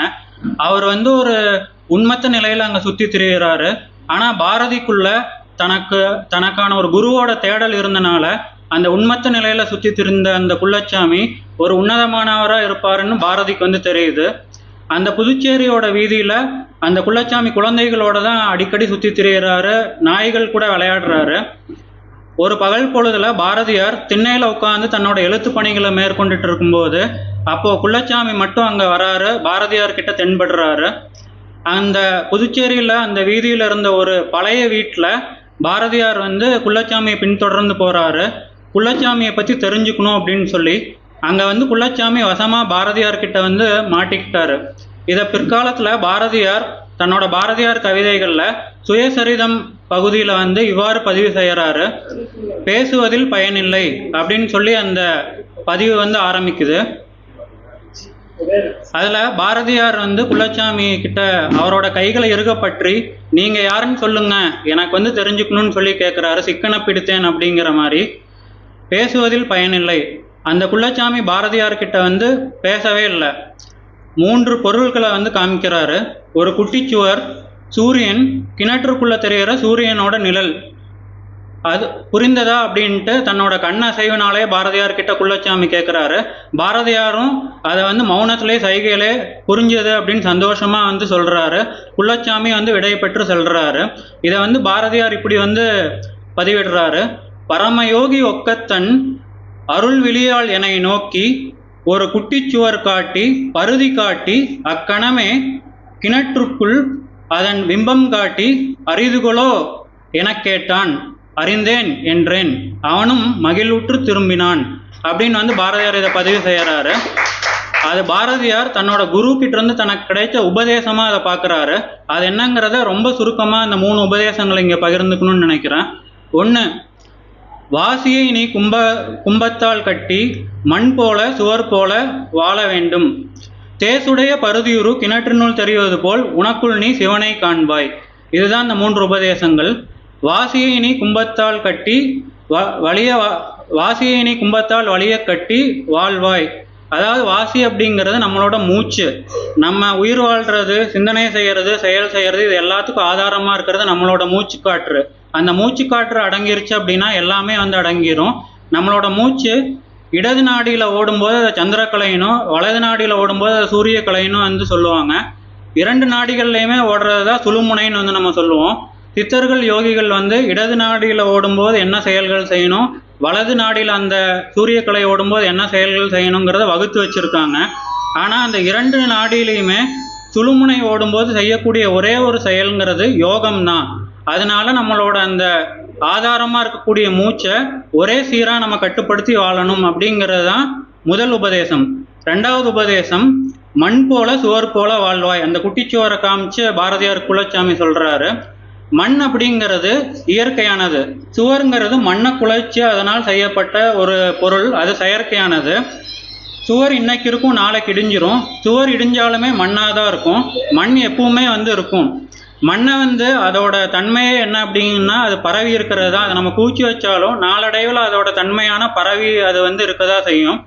இந்த உலகத்தில் இருக்கக்கூடிய பொருள்கள், இன்பங்கள் யாவுமே நிரந்தரமான இல்லை, இன்று தோன்றி நாளை மறையக்கூடியது. அது எல்லாமே மறையும் தன்மையுடையது. அதனால மண் எது சுவர் எதுங்கிறத நீ தெரிஞ்சு வாழணும் அப்படின்னு சொல்றாரு. சாஸ்வதமான நிலையான ஒன்றை பிடி அப்படிங்கிறது அந்த 2வது உபதேசம். 3வது உபதேசம் அந்த கிணற்றை காமிச்சு அதில் தெரிகிற சூரியனோட பிம்பம் கிணற்று நீரில் தெரிகிறத காமிச்சு உனக்குள்ளே நீ சிவனை காண்பாய் அப்படின்னு பாரதியார் கிட்ட வந்து குள்ளச்சாமி சொல்கிறாரு. அது எப்படி கிணத்துக்குள்ளே வந்து சூரியனை பார்க்க முடியும்? சூரியன் எங்கேயோ இருக்கு, கிட்ட நம்ம போக முடியாது. ஆனால் அந்த சூரியன் கிணற்றுக்குள்ளே தெரியுது. கிணற்றுக்குள்ளே இருக்கிற நீரில், சலனமற்ற நீரில் சூரியனோட பிம்பம் தெரியுது. அதுபோல உனக்குள்ளே நீ சிவனை காண்பாய். அந்த ஒரு பழைய வீட்டில் இருந்த ஒரு பாலடைஞ்ச கிணற்றுல இருக்கிற நீர் சலனம் இல்லாமல் இருக்கு, அதில் சூரியனோட பிம்பம் தெளிவாக தெரியுது. உனக்குள்ளே நீ சிவனை காண்பாய். நம்மளோட இந்த மனசுல தான் வந்து எவ்வளோ இந்த காமம், கோபம், ஆசைன்னு சொல்லி எவ்வளோ சலனங்கள், சலனம் மட்டும் இருக்கக்கூடிய மனத்துல இறைவன் தெரிவார் அப்படின்னு சொல்லி பாரதியார் குள்ளச்சாமி சொல்றாரு. இதை வந்து பாரதியார் நம்ம எல்லாத்துக்கிட்டையும் பகிர்ந்து பதிவு செஞ்சிருக்காரு. ஏன்னா வந்து தகுதி இல்லாதவங்களுக்கு உபதேசம் செய்யக்கூடாது, அது அந்த சீடன் வந்து கீழ்மைப்படுத்துவான் அப்படின்னு இருக்கு. ஆனா பாரதியார் இதை சொல்லியிருக்காரு. தேசிகன் கை காட்டி எனக்கு குறைத்த செய்திதனை தென்தமிழில் உலகத்தாருக்கு உணர்த்துகிறேன் அப்படின்னு சொல்லி இதை வந்து பதிவு செஞ்சிருக்காரு.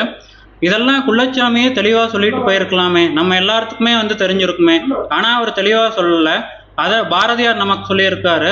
அதை என்ன சொல்றாரு அப்படின்னா, பேசுவதில் பயனில்லை, அனுபவத்தால் பேரின்பம் எய்துவதே ஞானம்.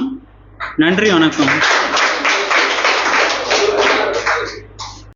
கம்பராமாயணத்தின் நாயகனான ராமன் தன் மனைவி சீதாதேவியுடனும் தன்னுடைய தம்பி லக்குவனுடனும் காட்டுக்கு செல்லும் பொழுது ராமன் எப்படி இருந்தார் என்று சொல்லக்கூடிய விவரிக்கக்கூடிய பாடல்தான் அயோத்திய காண்டத்தில் உள்ள கங்கை படலம் என்ற பகுதியில் அமைந்துள்ள ராமனின் அழகை வர்ணிக்கும் பாடலை என்னை கவர்ந்த பாடல். வெய்யோனொளி தன்மெனியன் விரிசோதியன் மறைய பொய்யோ எனும் இடையலோடும் போனான் மையோ மர கதமோ மறி கடலோ மலை முகிலோ மையோ மர கதமோ மறி கடலோ மலை முகிலோ ஐயோ இவன் வடிவென்பதோர் அழியா அழகுடையான். ஐயோ இவன் வடிவென்பதோர் அழியா அழகுடையான். அதாவது முதல் வரியில் என்ன சொல்கிறார் என்றால், தன் சீதாதேவியுடனும் தம்பியுடனும் செல்லும் பொழுது ராமனுடைய உடலானது சூரிய ஒளி பட்டு சூரிய ஒளியே மறைந்து போகிற அளவுக்கு ராமனுடைய மேனி இருந்ததாக சொல்றாரு. 2வது வரியில் சொல்றாரு, சீதாதேவிக்கு இடை இருக்கா இல்லையா என்ற சந்தேகம் எழும்புற அளவுக்கு சீதாதேவியுடைய இடை மெல்லியதாக இருந்ததாக சீதாதேவியின் அழகை விவரிக்கிறார். அடுத்து ராமனின் நிறத்தை விவரிக்கின்ற கம்பர் முதலில் சொல்கிறார் மையோ என்று சொல்கிறார். மையோ என்று எழுதியவுடன் மை கூட கண் அசர நேரத்துல உறுத்தும், மையில்ல அப்படின்னு சொல்லிட்டு மரகதமோ நம்ம எல்லாத்துக்கும் தெரியும். மரகதம் என்பது மிகவும் ஒளி வீசக்கூடிய நவரத்னக்கல். மரகதமோ என்று சொல்லிய கம்பர் ராமனின் நிறத்தை மரகதமும் இல்லை, இது அவருக்கு பத்தாது அப்படின்னு சொல்லிட்டு மறிகடலோ, அதாவது கடலின் நிறத்தை உடைய நீல வண்ணனோ அப்படின்னு சொல்றாரு. அதுவும் இல்லை, கார்முகிலோன்னு சொன்னவர் இந்த அழகெல்லாம் ராமனுக்கு பத்தாது போதாது என்று சொல்லி, ஏனென்றால் இந்த அழகெல்லாம் ஒரு நாள் மறையக்கூடியது, அதனால் ராமனுடைய அழகை விவரிக்க முடியாதது. ஒரு மனிதனுக்கு பெருமை தருவது எது என்றால் நிறத்தால் அல்ல, ராமனுக்கு எப்படி வாய்மை, நேர்மை மற்றும் அவருடைய நல்ல குணாதிசயங்கள் உள்ளதோ அதுவே மனிதனை உயர்த்தும் என்ற விவரிக்கின்ற இந்த கம்பராமாயண பாடலே என்னை மிகவும் கவர்ந்த பாடல். வாய்ப்புக்கு நன்றி கூறி விடைபெறுகிறேன். நன்றி, வணக்கம்.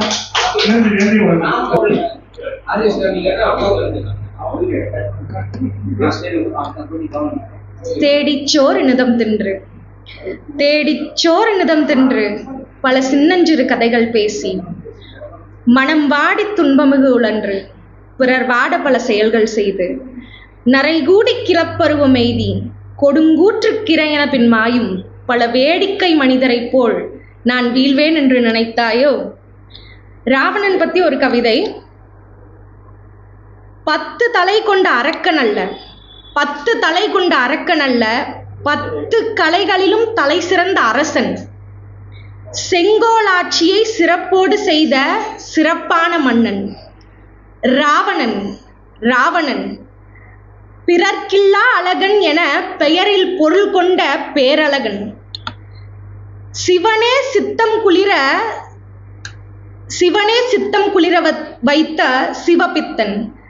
சிவதாண்டவம் இவன் பாடினால் என் ஈசன் அவன் எழுந்து ஆடுவான். சிவதாண்டவம் இவன் பாடினால் என் ஈசன் அவன் எழுந்து ஆடுவான். யாரும் அசைக்க முடியும் என எண்ணக்கூட பயந்த மலையை அசைத்து பார்த்தவன். 1000 ராமன்களை உருவில் கொண்டவன். 1000 ராமன்களை உருவில் கொண்டவன். 1000 லக்குவன்களை உள்ளத்தில் கொண்டவன்.